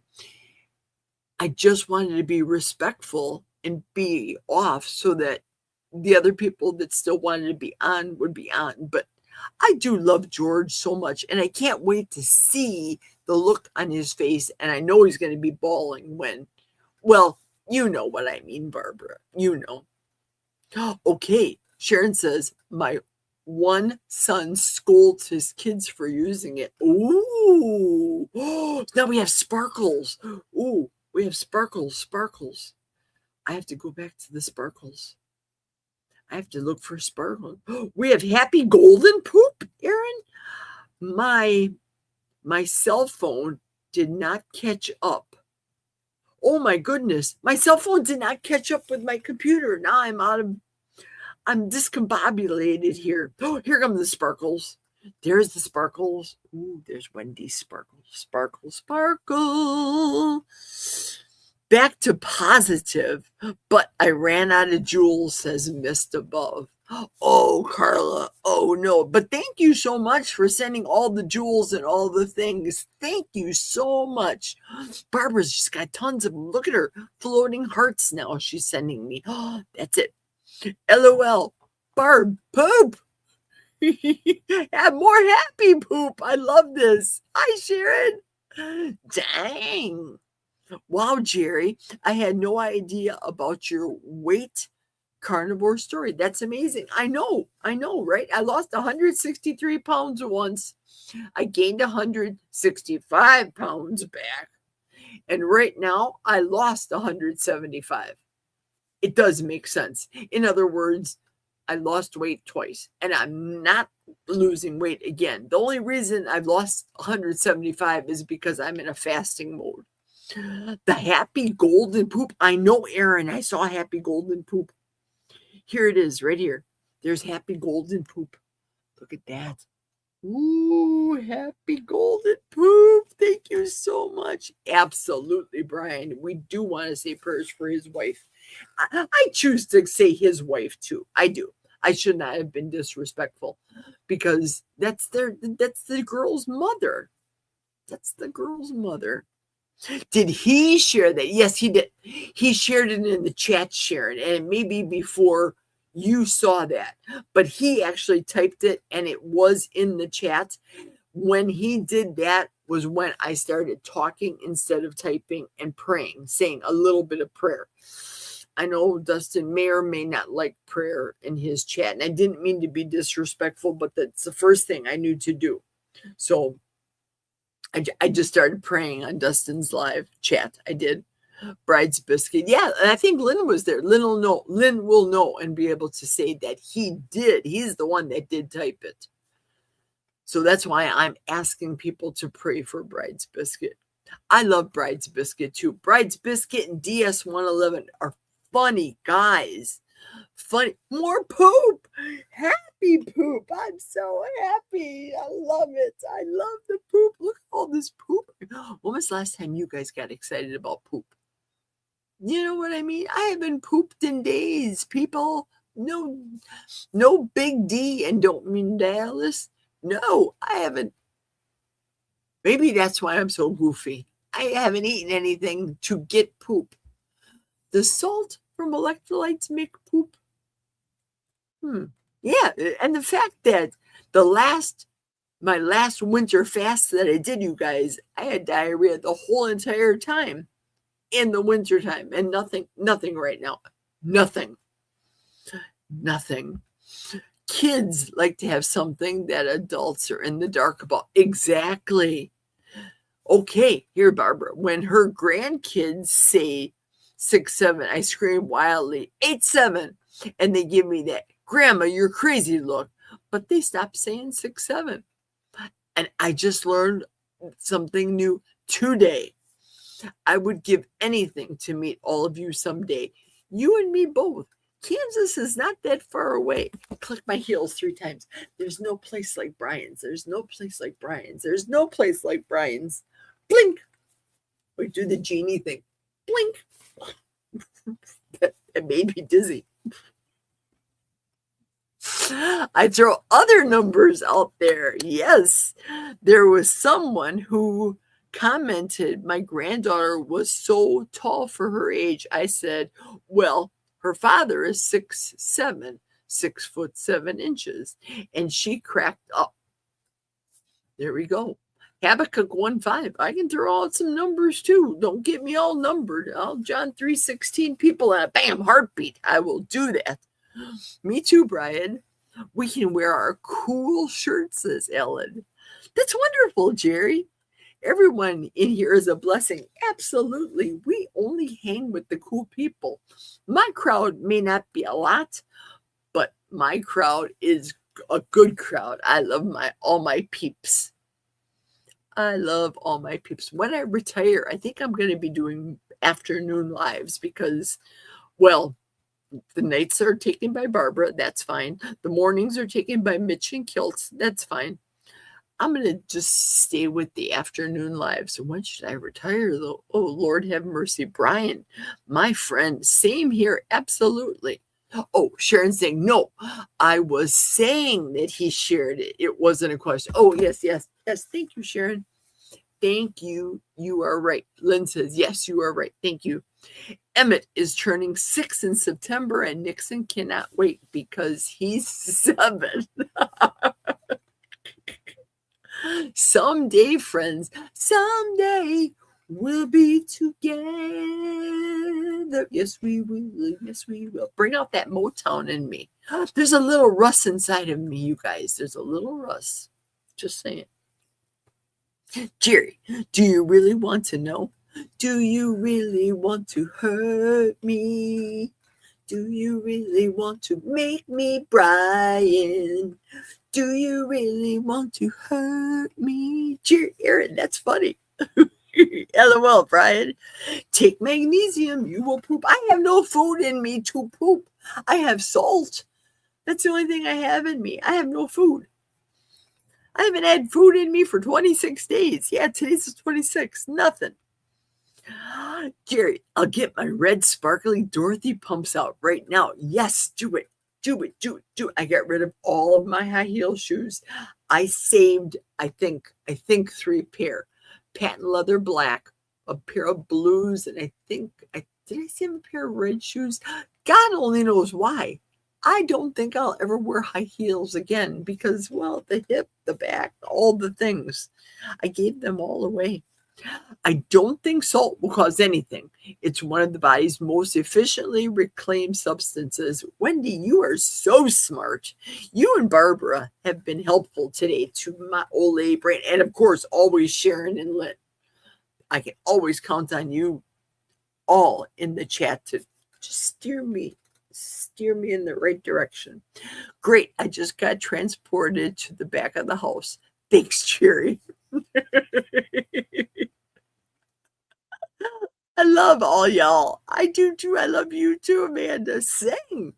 Thanks, says Mason. Hi, everyone. Hey, Lainey, I was just talking about your husband. I said yesterday I got off of Barb's Live, physically left Barb's Live so that George could come on. But I was thinking, I hope George doesn't think that I got off for any ill reason. No, to make room for George because nobody else was going to move. I just had to move. And seeing as I was probably up the earliest of the whole bunch, that's why I volunteered to be off. Mwah, Lainey, I'm so glad that you're here, my darling. We excrete it as sweat, but it does get passed, but only if other things are passing. And kidneys reclaim a lot of sodium, but some gets through.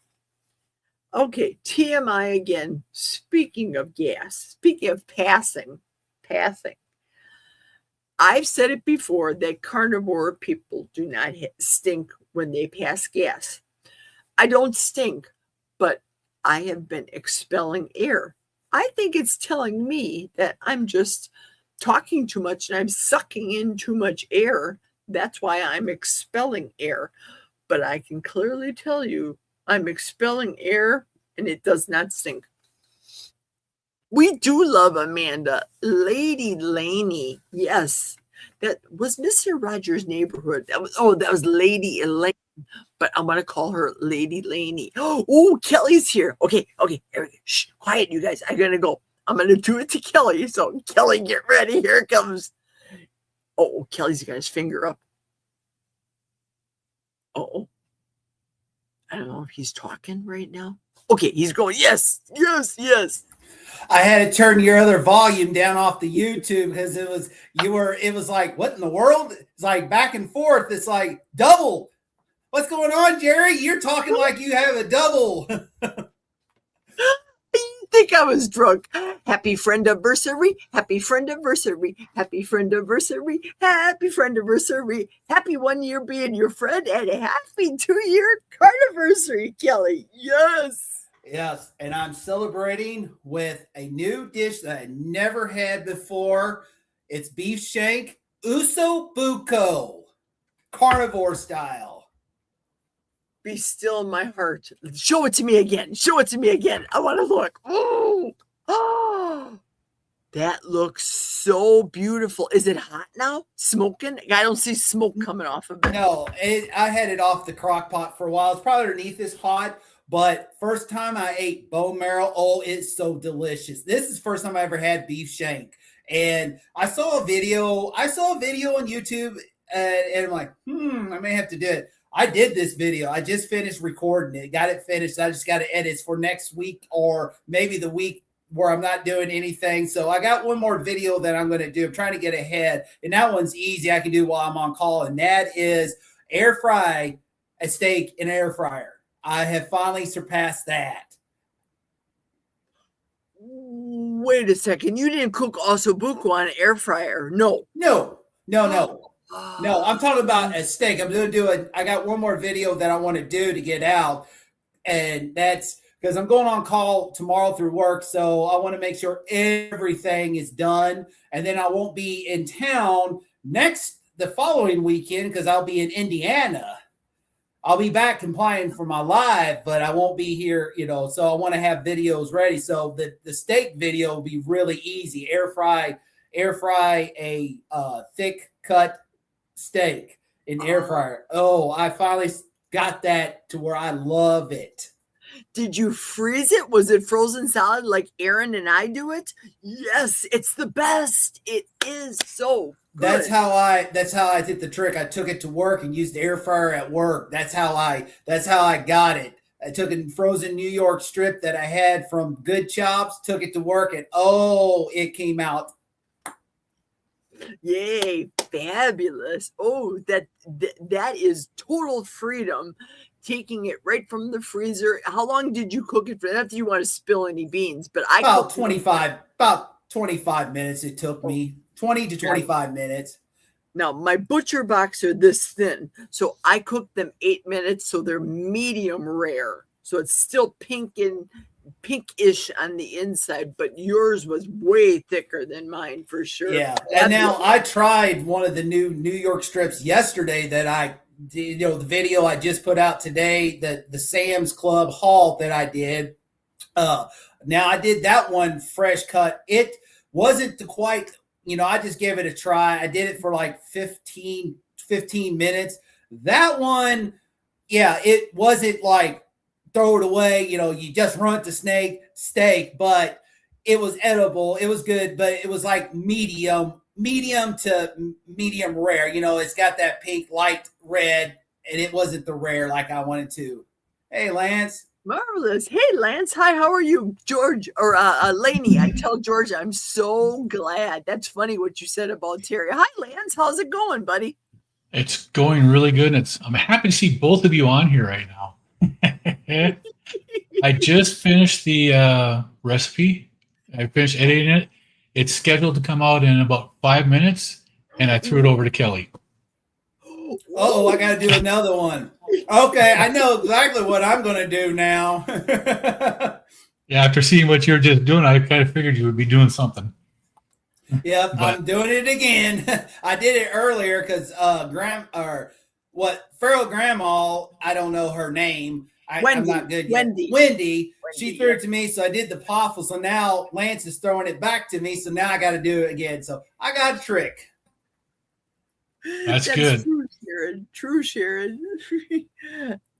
But It's scheduled to come out on YouTube, on X, and on Facebook all at 2:00 my time. So 3:00 Eastern. Marvelous. And you can throw it to anybody else, Kelly. Just keep throwing it. Just if they did it, if they didn't do it, because I'm gonna hit Sharon up today in some secret way, shape, or form. We're gonna hit Sharon up and Lynn. The keto. I'll throw it to Sharon. There you go. Now you know, Sharon. Kelly's gonna get you. I love it. And yes, Lance, I have a live at 3 p.m. open panel. Yep. I'm celebrating today is my 2-year carniversary day. I met exactly awesome. 1 year ago. Me and Jerry met in person at Montello at Carrie Mann's meetup. Well, that's good. Yeah, it's coming up here shortly, isn't it? Yep. Yeah. T-minus 1 hour and 2 minutes, Kelly, for your live. Night, I'll be all cooled off and dry by then because I was weed eating about an hour ago. Went to church this morning. I was listening in to Dustin's live, and then I went to church. Boy, it was a good sermon, very good sermon, and especially about 2 Corinthians 12, 9 and 10, 8 and 9. Paul asked 3 times for the thorn on his side, asked God 3 times to take it away. God said, no, my grace is sufficient enough for me. My grace works best in your weakness. It hurts. Very good. I love a good word, boy. I love a good word. And I did a shorter than normal book of James today because I was kind of lame this week with my Bible reading, but I'm going to get back into the word stronger this week. So you guys missed it earlier. People were throwing poop at me. Barbara was throwing poop and circles now from Wendy the feral grandma. It was crazy. Now here, Carol missed above is saying, I was considering an air fryer. Give her your recommendations, guys. What do you think? If she's going to get get one, it depends if it's affordable. I'd recommend the Tasty. If not, get one like the Ninja Speedy. I have a double basket one, but it's got the, Teflon coating. You want to try to stay away with the Teflon coating much as possible, but I use it, but down the road, I'll get a little better one. Yeah, air fryers are amazing. You can do so much with them especially eating this way. It's so quick and simple. And everything comes out good in it. I take one on my trip. I got a cheaper one on my trip. Right? Just in case, I will take my burner with me when I travel on the airplane because it's just in the belly of the plane. I normally take 2 pieces of luggage. One is cookware, sometimes frozen meat in with cookware, but that sits in the belly of the plane whenever I get to Florida or wherever I'm traveling to. I do like the Tasty one for my basement air fryer. I do use that. Cleaning, on the other hand, some of the shallow ones, they're always harder to clean. So that's why I like the Tasty. It's bigger. The element is further up. And I like the Tasty for if I was having meatballs, the basket that I can juggle the meatballs around in there. I don't turn each one.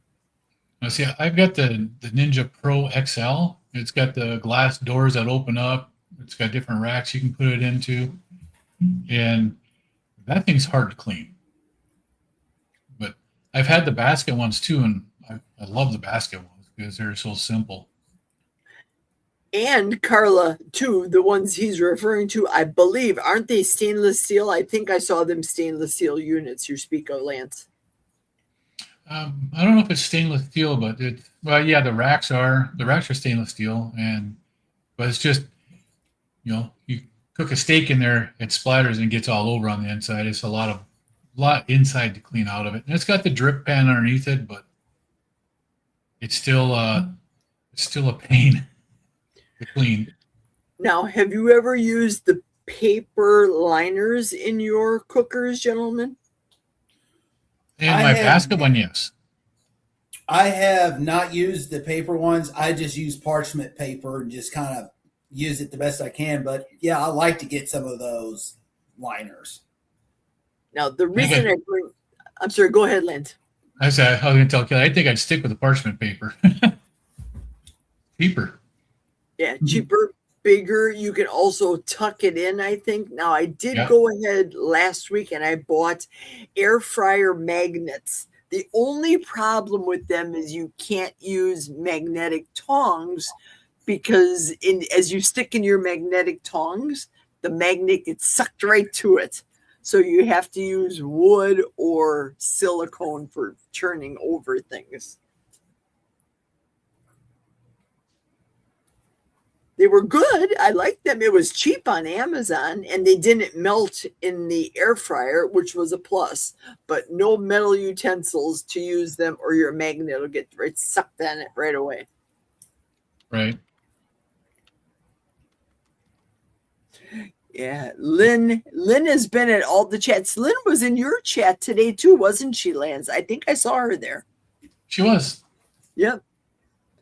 Yeah, we're just all following each other. Either that means it's raining outside or it's too hot outside and people are inside YouTubing today.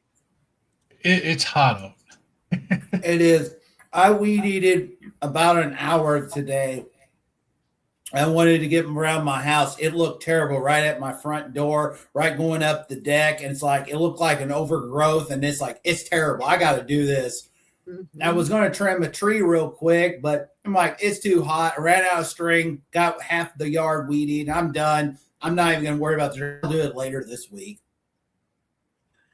I learned that what Lainey is talking here, that Carrie and Jen Mann, they did a video. I noticed that where he was saying, well, Jen also, that the meat was so cheap. But yet if we talk to Spanky up in Canada, it seems as though ribeye steaks are something exorbitant, like $38 a pound, some crazy prices in Canada. The Canadian government really controls the price of their foods like that. And yeah, their beef prices are extremely high. And it's all because of the way their government sets up, because they don't import anything.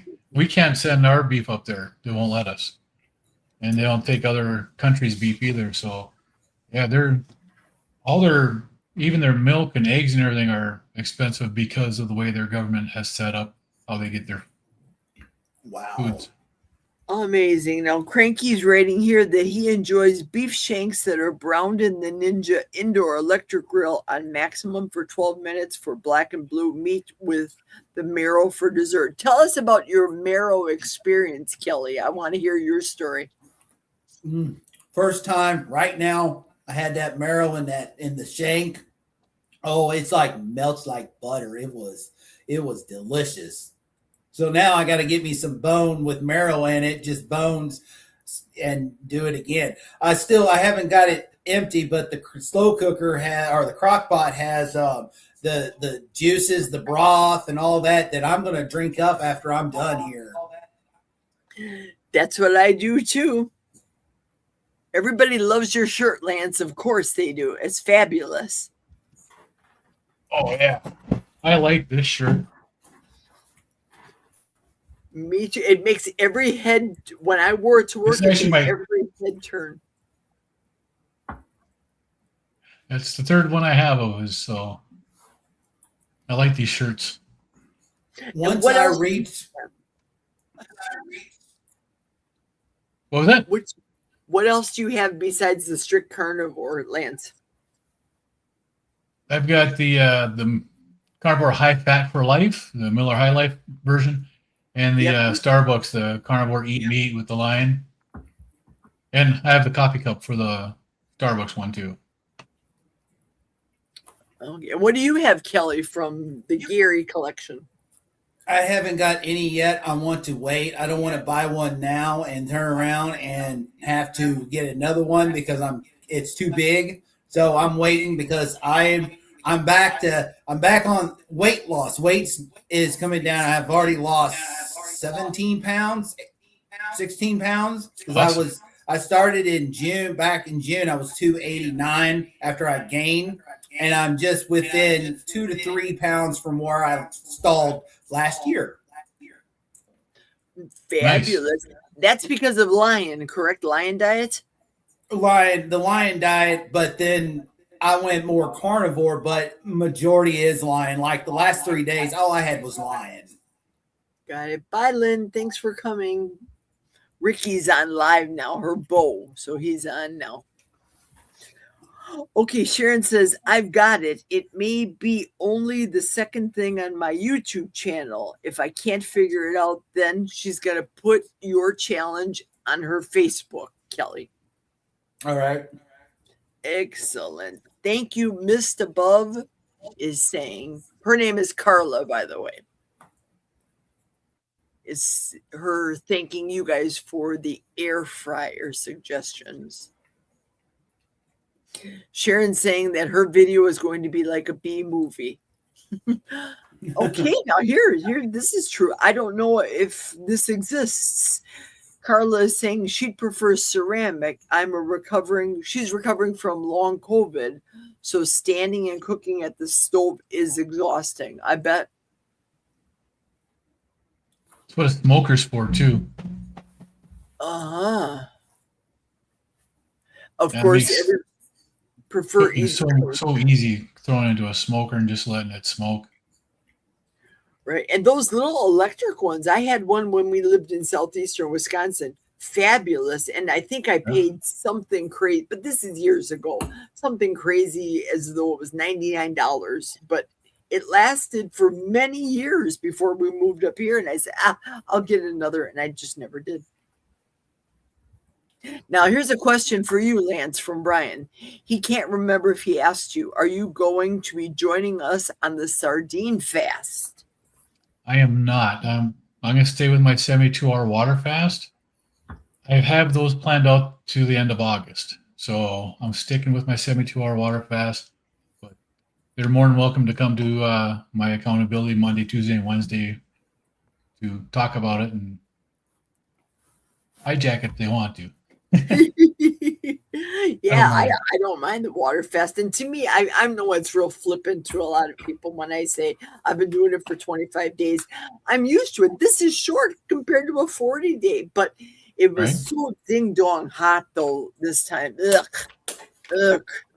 Yeah, I would say the tasty, in my opinion, of the 3 air fryers that I've had, seems to me to be the cleanest. And I just throw it after I clean up whatever big chunks are in there. I put it in the dishwasher. I don't know what you guys do with your air fryers. Do you throw yours in the dishwasher? Mm-mm. Hand wash them. Hand wash. Yeah, I do it both. I hand wash the upstairs one, which it comes off of there, and it's like a 9x13 pan, something you'd put in your oven. But the tasty one in the basement, the basket part, yep, I clean out the big chunks and put it in the dishwasher. Easy breezy. Yep, you're very welcome, Carla, as you heal up, of course. And Mason understands at one point, bedridden almost from pain, she held on to everything. You never forget. God bless you. Absolutely. You're having what is Cranky saying? He's having a cold spell in Tucson. It's only 100. Only. It's like swamp butt morning here in Missouri. It's 98 degrees with 100% humidity. Yeah, exactly. Now, Leslie is asking Brian, when do you start the sardine fast and for how long for, please? And we'll see if he answered. And Lainey buys all the beef she purchases, born, slaughtered, and eaten right here in the UK. She never buys imported meat. That's probably why it's so cheap. A freezing 100 degrees. Sounds like Georgia some days. Yes, beef marrow, I'll have the butcher. Now, our butcher here in Bloomer, this is podunk country up here, you guys. I don't know where y'all live in comparison to my city. Bloomer, Wisconsin, very small. Nobody eats, according to my butcher, nobody eats bone marrow. So when I ask him to do the bones and cut them the horizontally, he said nobody's ever asked him to do it. They asked for the bones for their dogs, but nobody eats it like I do. I don't get it. It's fabulous. It's meat butter. Oh, right. Yeah. Did you garlic yours, Kelly? Did you put garlic? Yes, I put garlic because I put garlic in the. In fact, I used the Salter garlic and onion ancestral organ blend. Yeah, that's good. I like that one. That one's very good. Okay. Well, I'm gonna head out here. I gotta take off and go run to the store real quick. So, thank you, and we'll talk to you guys later. Thanks for coming. We appreciate you. Take care. Looking forward to your recipe. Thank you so much. All right. Bye. See you later. Well, that was a very pleasant surprise. My hometown, everybody's going to have to take a seat because my hometown is really huge. I mean, huge. It is bigger than New York City, London, England, LA, all combined. It is so huge that it consists of tractors of traffic jams of tractors at the only four-way stop at the center of town. Is it a stop sign or a stop light though? Stop sign. Or you can take an adventure, and when you come through another intersection, you either take a right or another right if you're out to the flagpole in the center of another intersection. But we have 586 people.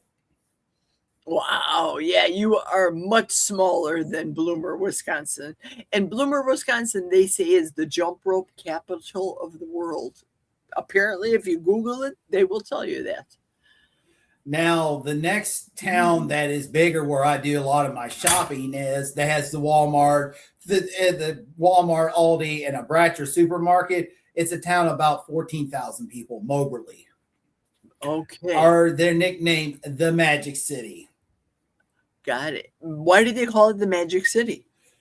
Because back in the day, everybody in, Sheridan County, from Sheridan County to Howard County to Randolph County, parts of Monroe County, all, that was close to Moberly came on a Saturday. Moberly had an awesome downtown. I mean, they decor that sucker. They had they decorated in Christmas And I remember when I was a kid in the early 80s, it was already, the downtown was done, but everybody came to Moberly. It was like the Magic City. It was magic. You know, it was kind of just normal. And all of a sudden, poof, here comes everybody in town. Oh, got it. Instant City. I'm so sorry for you, Missed Above, which is Carla. That's her real name. She was used to being a workaholic, and then she was hit with the big C. Hey, Brian's here. Come on in, Brian. Come on in, friend. Hiya, buddy. Brian. Howdy. I couldn't let Kelly have all the fun, and every time that he's been on here, I've been on here too, so I don't want to break that streak. It's bad luck. How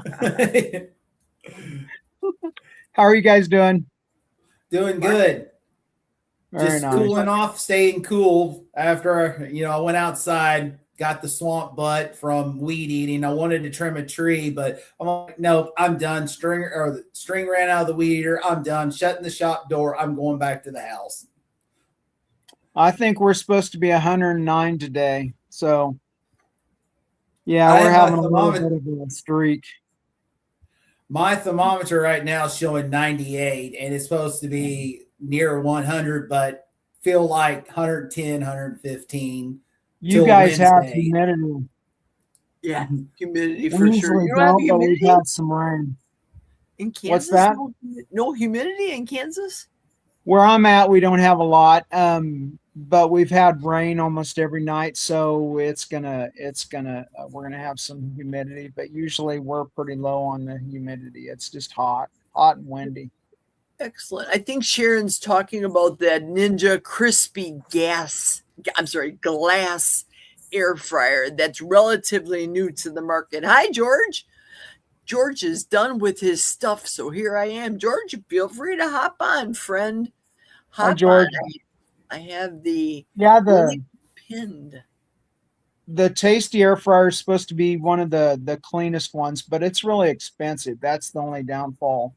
It's expensive one. Yeah, I think Sharon's is crispy, made by Ninja, and I won mine from Chris Cooking Nashville's contest. Shoot, was it over a year ago? That's how I won it, because I knew it was expensive, and I won one of his contests. So hooray! So that's what it is, Mason. Crispy by Ninja. Yeah, George, if you want to come on, brother, you're always welcome here. Brian loved my sense of humor there with my humongous city I live in. That's how I like to have a little humor in it. So I always say that if I meet somebody, they ask, where are you from? I said, man, you have to sit down. I live in a huge city. It's so big that it consists of traffic jams of tractors at the only four-way stop at center of town, which is the main highway. Yeah. Yeah, that's why Mason wrote Kelly is lying, and then that you have a tiny small town, LOL. The one I grew up in was about, I think it's around 3,000 right now, but then it was like 26, 28. And where I live right now is about 28,000. So it's a little bit bigger. I'll tell you another history trivia about me. I was born at a hospital that no longer exists anymore. Yeah. Same here. Oh, in this small town that you live in right now. No, Moberly. Oh, in Moberly. They used to have 3 hospitals there. They had a Wabash Hospital. The Wabash Hospital, they had the one that was called Community Memorial, and then they just recently tore the hospital down a couple years ago. It used to be the health department. I can't remember what that hospital was called. Might be the McCormick Hospital, that one they called it. And they decided to build a new hospital just on the outside of town, right off of US 63, where it used to be a dairy farm, and they converted it and called it MRMC, Moberly Regional Medical Center, about 6 years ago. I think I told you about Terry Least. She was very heavy, and she lost 180 pounds. She has a YouTube channel, and I think she's from Cape Girardeau. That's where she's from. How far is that from Moberly? about 3.5 hours to Ooh. get to Cape. Oh, My dad's brother, my uncle lived down there for probably 30, 40 years down there before he moved back to Mobley, before he had his stroke and passed away. Gotcha. So you're further up north, you're further north, closer to Wisconsin. Yes. Yeah, Sharon's making fun here. Why? Why does George have to get dressed? Because Kurt doesn't get dressed. Kurt just comes on half naked, which is Wendy saying no government ruled by corruption wants meat to be reasonably priced in the UK. I guess so. Absolutely. Well, they have different laws with their foods and stuff, even though they got the ultra processed foods and stuff, but the same processed foods that they have, the companies can't put the junk in it like they are allowed here in the United States. Right. I remember when they had the mad cow disease back in the 80s in England. I'm pretty sure it was England. That was crazy. Oh, Alicia, I miss this Big Boss, but when I need to replace it, it will be a Ninja because it's smaller. Interesting. Here, they are fabulous. Thank you.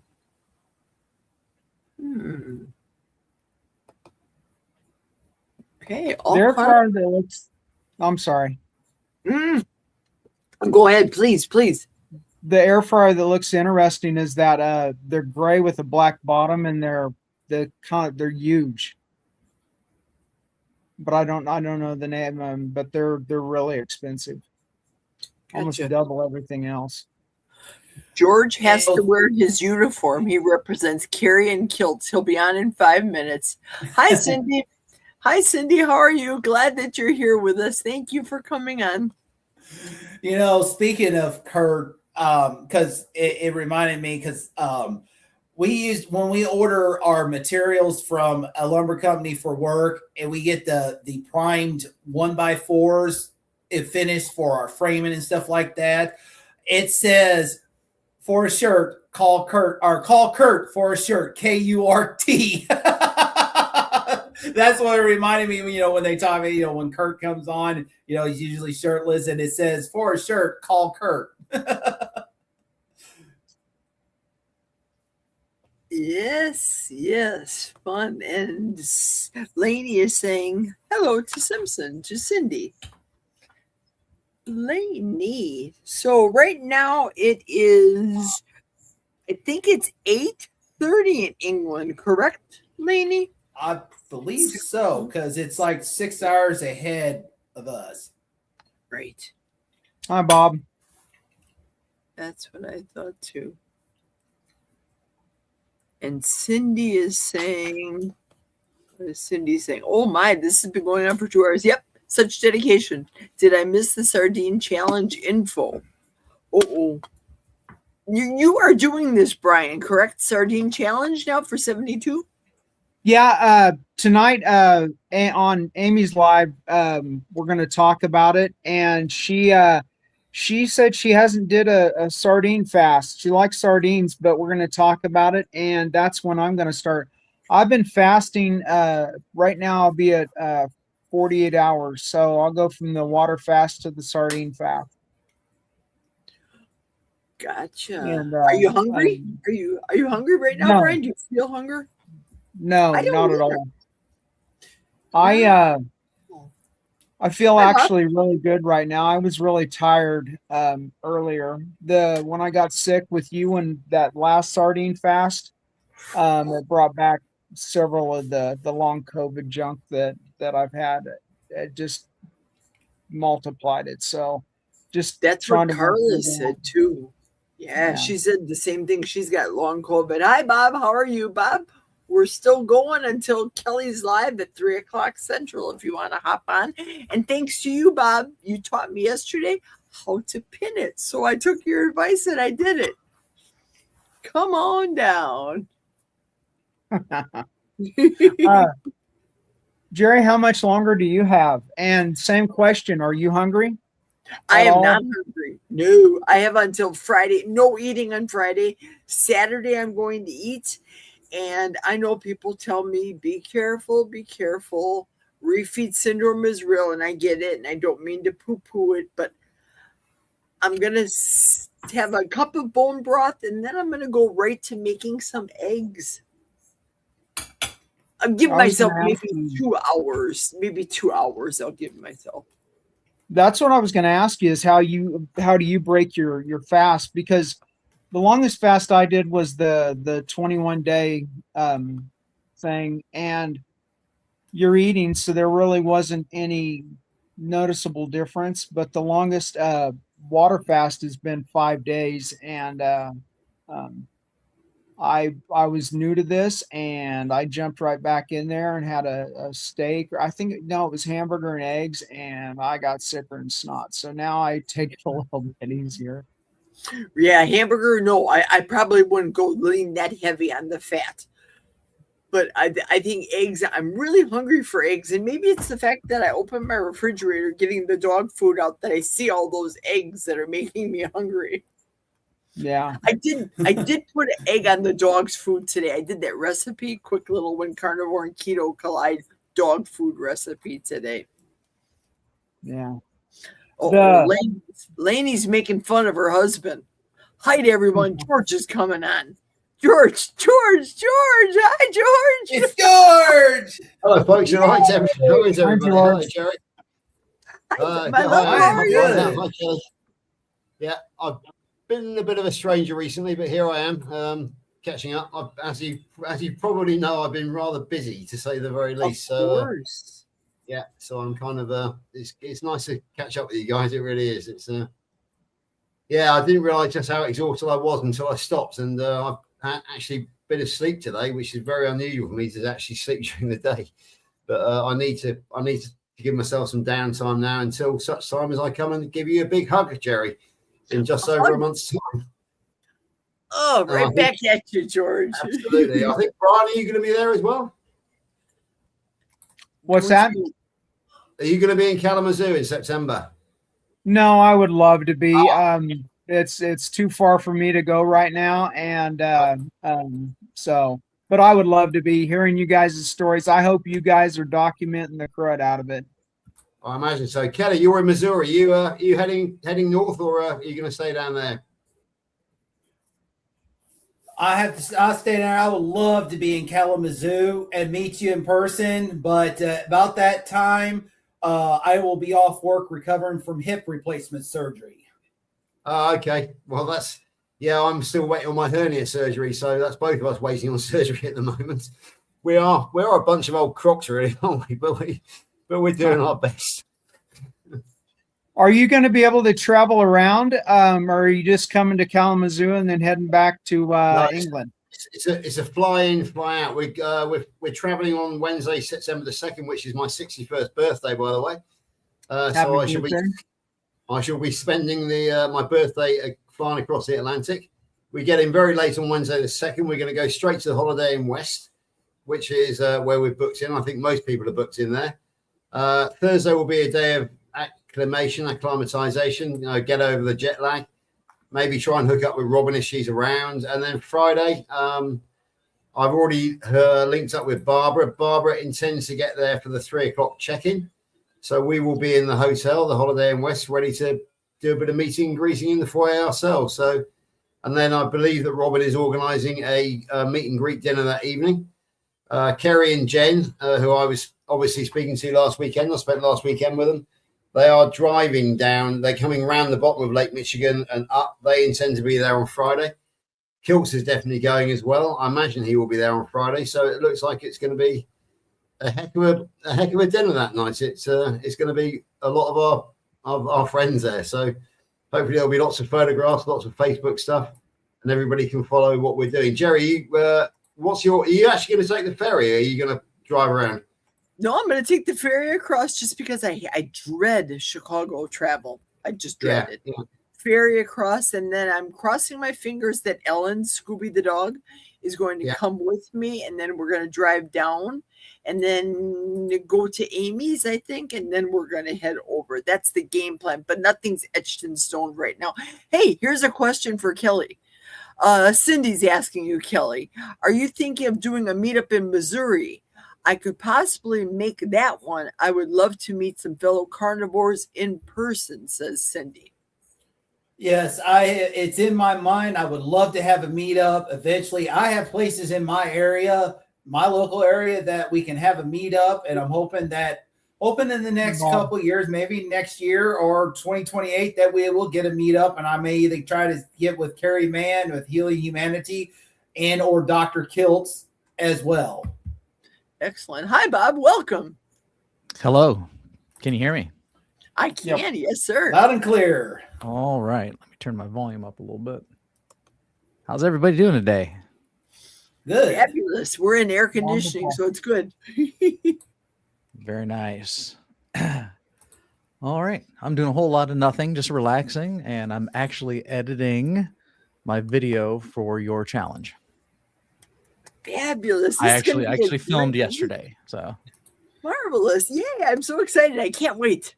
So the whole process I recorded for 35 minutes. So far, I've hacked it down to 20, and I'm trying to trim it down some more. So because I'm a blabbermouth. So I did a dog food recipe under 5 minutes today. It was so fast. It wasn't funny.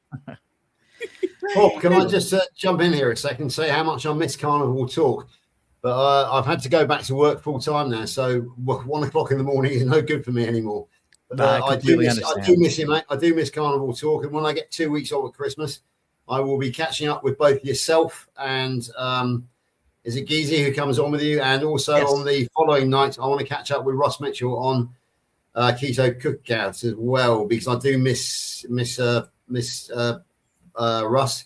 But I think we're actually, Jerry, am I right in thinking that we're going to meet Laura in Kalamazoo? Yes.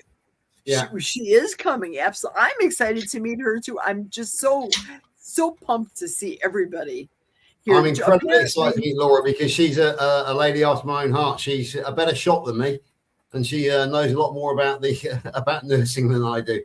So yeah, she's. I'm very much looking forward to seeing her. There's no question about that. Although I am on a group which Christie of Meeting Wellness on Facebook has set up.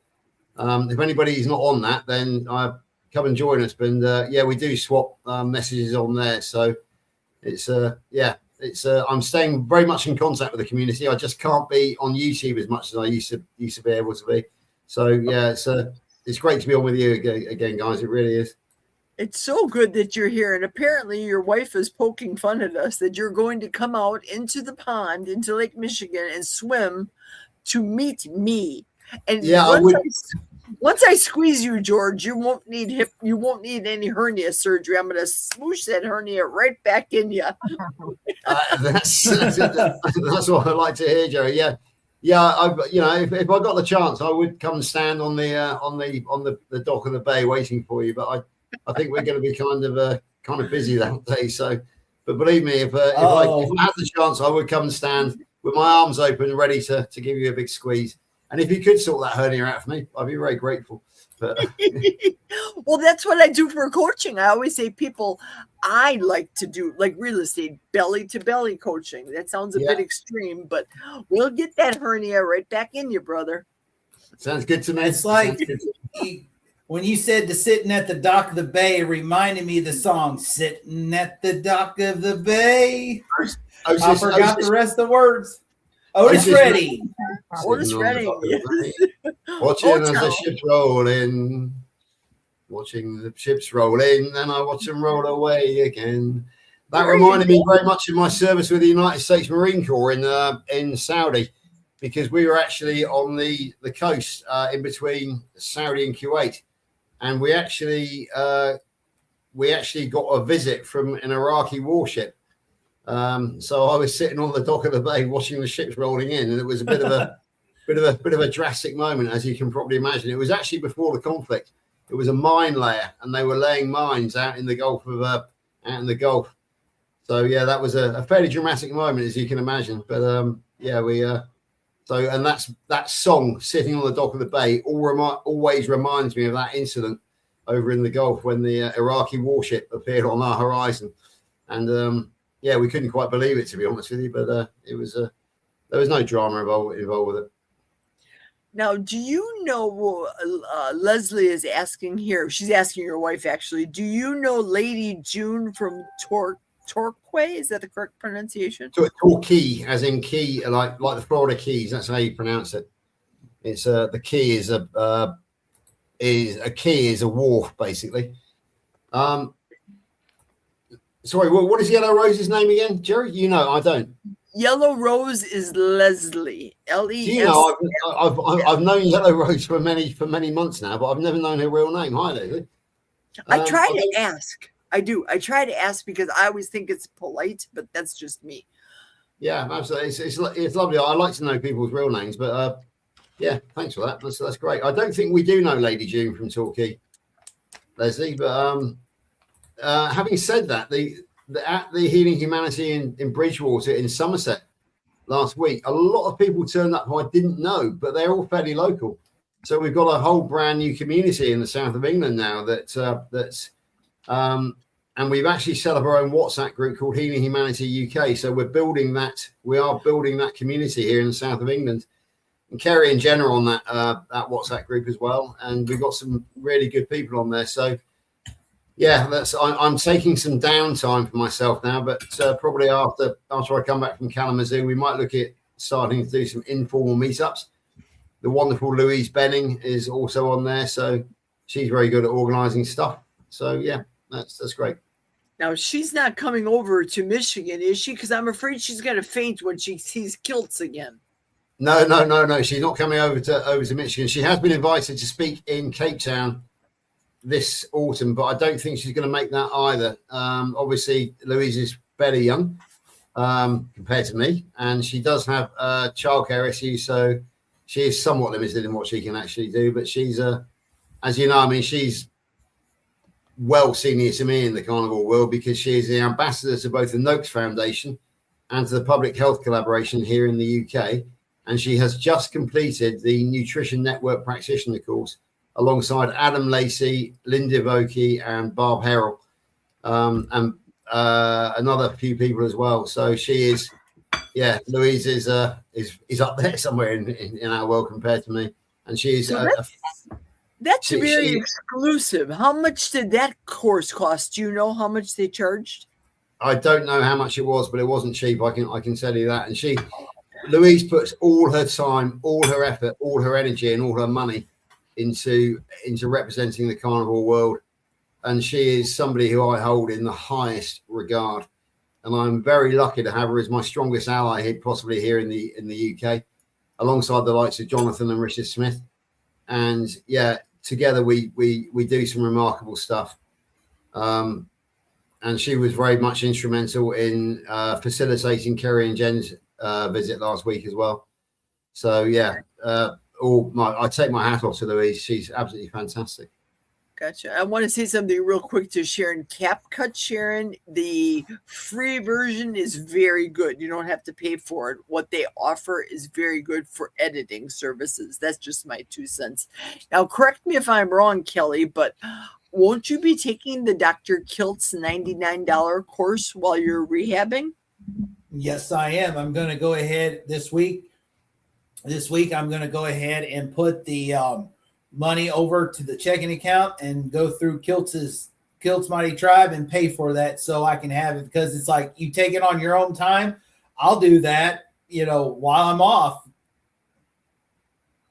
I think that's great. And if you plan on keeping it for your own, between your own ears knowledge or coaching, it's totally up to you. Yeah, I'm going to do it for both. I want to learn a little bit more, but I also would love to take this on, because one thing about it, we don't realize that we can be a huge inspiration to our community, our friends, our family.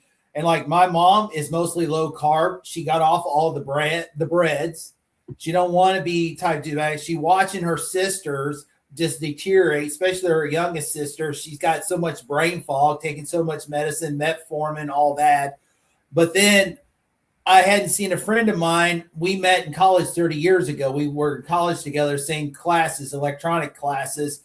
And he found out that he went carnivore 3 weeks ago. He's been carnivore, and he wants to. He loves to have his wife to go on it, but she wants to do more the keto. I'm like, go for it. If she feels that carnivore is not the way to go, do keto. I said, this is my recommendation: get off the sugars, get off the grains, get off the starchy vegetables, and get off the ultra processed foods. That get on have if it's regardless is keto, paleo, vegan, whole food, carnivore. It's best. Those are better. But, for me, carnivore for most of us, carnivore is the best because we did the best on it. Like, I'm like 1 meal a day, omid. Like today, this is all I have is these beef shanks. This uso buco is all I'm going to have. And now I feel I've got 16 pounds down and I feel phenomenal. And like yesterday I was speaking, it was one of those, let's try Ed. I hadn't had olives in a while. And I had olives last week, Tuesday and Wednesday. And I noticed that I was getting stiff in my left foot. My left ankle was extremely stiff. And then the hip was a little bit more stiff, but I noticed that. And I'm thinking, and then Thursday I was just strict lying, Friday lying, yesterday lying. And I noticed in Thursday, it was the same way. I was stiff. And all I did was I did normal when I did. And then when I did the lion diet, I was like, I broke records at work. I was fine. Everything was good. But I'm like, what in the world caused this? The only thing I added was olives. And I'm like, gone. No more. It's on my not what to eat no more. Because if it's going to cause that, I don't want it. Karen is commenting to you that she went 6 to 8 weeks. She was well enough to go back to work as I was, after my hip surgery. And when I met you, of course, I used the cane pretty much as a walking device if I needed to in a crowd because I knew I'd be walking more. And that's the way I will be in October is I'll have my cane. It's in the car. Like, I don't need it. I don't even walk. I think for a while I was walking with the cane. Now at work, I just play it smart. And I'll probably even do that is I'll end up walking more once I get it recovered. But if I'm still doing work on the upper part of the property, I'm still going to put everything in my vehicle and drive up there because I'm going to work smart, not hard. Absolutely. Out of all the panel here, are you suggesting to people to take the $99 Dr. Kilt's course yourselves? I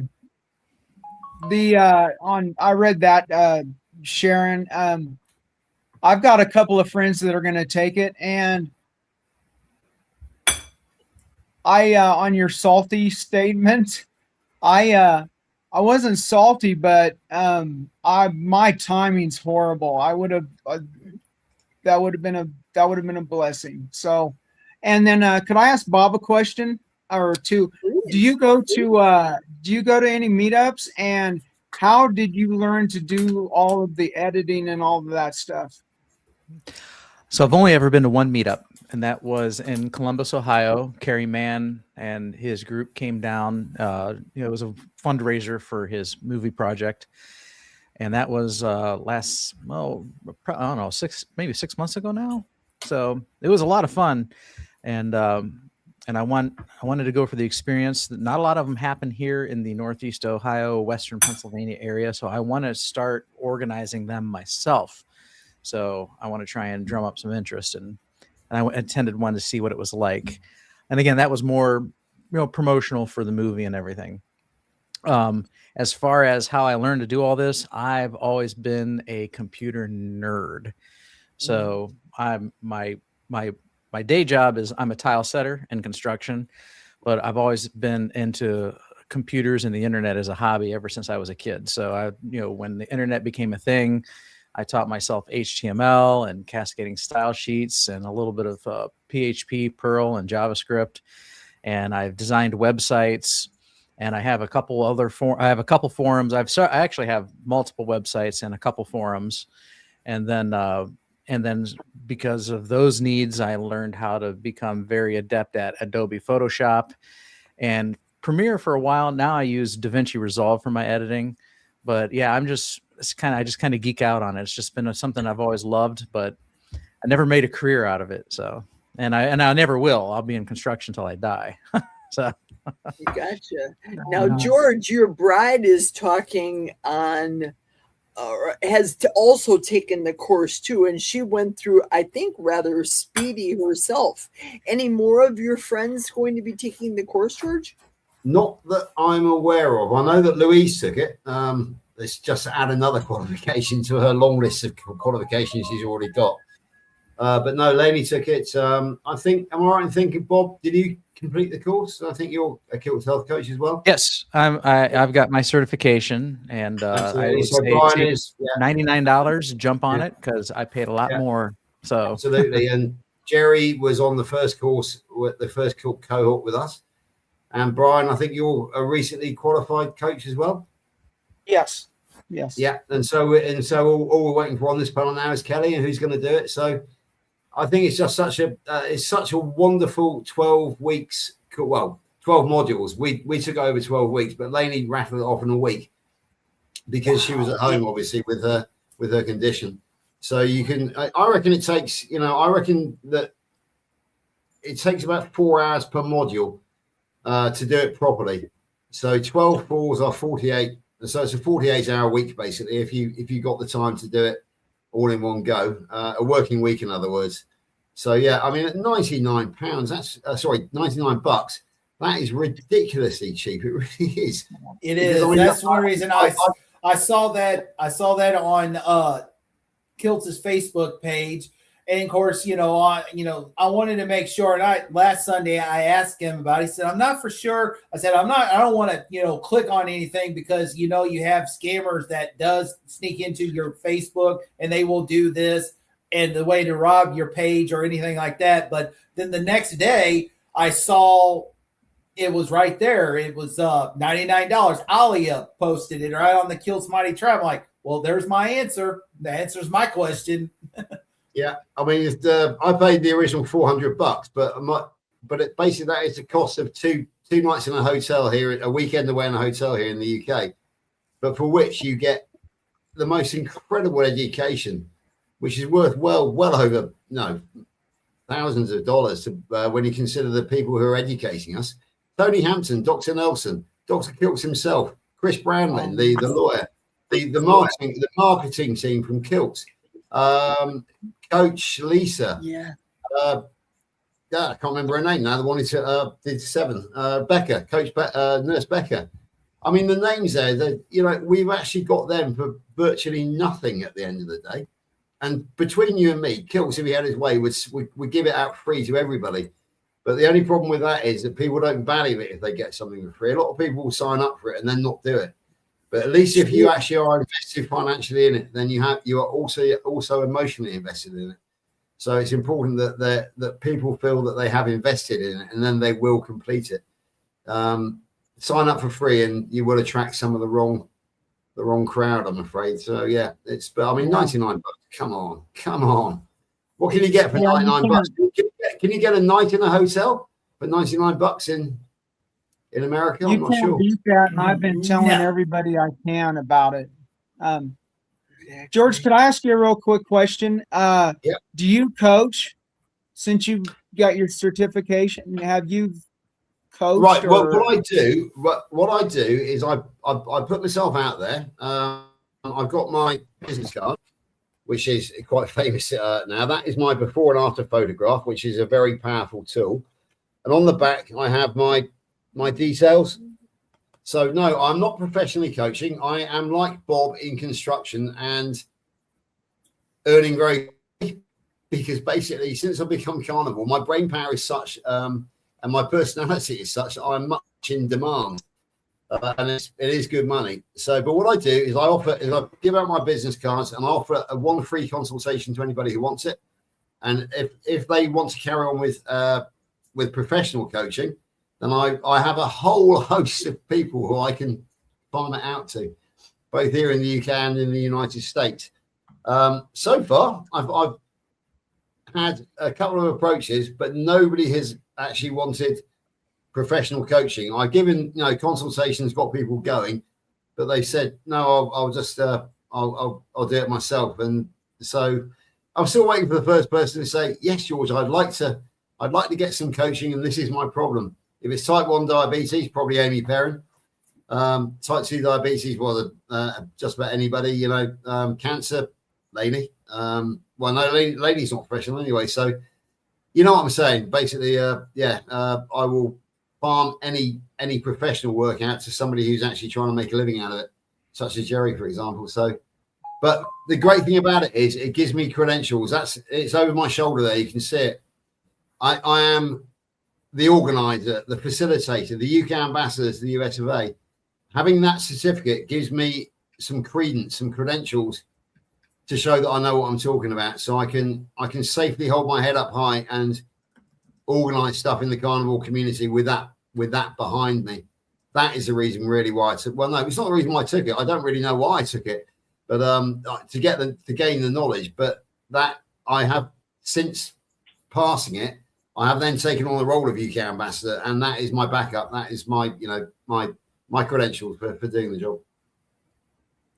Everybody's talking about the buzz, Bob, with what is going on with Healing Humanity. You didn't know about that, Bob? No, I did not know there was one in Columbus this Wednesday. So that's why I'm talking with Grandma in the chat about it. I might be able to make that work. Columbus, Ohio. There's also, Bob, there's also Cincinnati, I believe, as well, if that's anywhere near you. Cincinnati's 5 hours away, but Columbus is 2 hours away. So I'll do Columbus. I won't do Cincinnati. Real quick before I hop on and start getting ready for my live. Right. I know I'm going to go back to review one of Kerry Mann's videos about the Healing Humanity, where you can be an ambassador. And 2 of the theaters that he had mentioned on there, they own 2 theaters in Columbia, Missouri. One's Regal and the other one's Goodman. And I commented and say also, one of the local theaters that we have here in Moberly, Missouri, or Moberly, was called B&B, and they're nationwide as well. But I'm going to try to see if I can get, because I'm going to check it out, how to become an ambassador and try to get Healing Humanity to Central Missouri, because people need it. Either 13,000 people or 130,000 people plus students, whatever it is, we need to get it here in Central Missouri because people need to hear it. I got a friend that wants to do the carnivore diet, but he's listening to his mother, and his mother says, "Oh, that's dangerous." He feels like it's dangerous. And a friend of mine, Jeremy, his name is Jeremy, the one that's been on carnivore, he says, it's either you need to listen to what was good for you, or you're going to listen to someone else, because he said there's people that works great. One that he's been 2 years on carnivore. He's got a channel, you always, compliment. He wants to do it, but he's scared because he's afraid that it's going to cause harm. It's like, you're not going to know until you find out. Yeah, that's true. Yeah, the dinner is going to be, aren't we doing that in Michigan as well? Aren't we, George, doing the dinner too? Yeah, I believe so.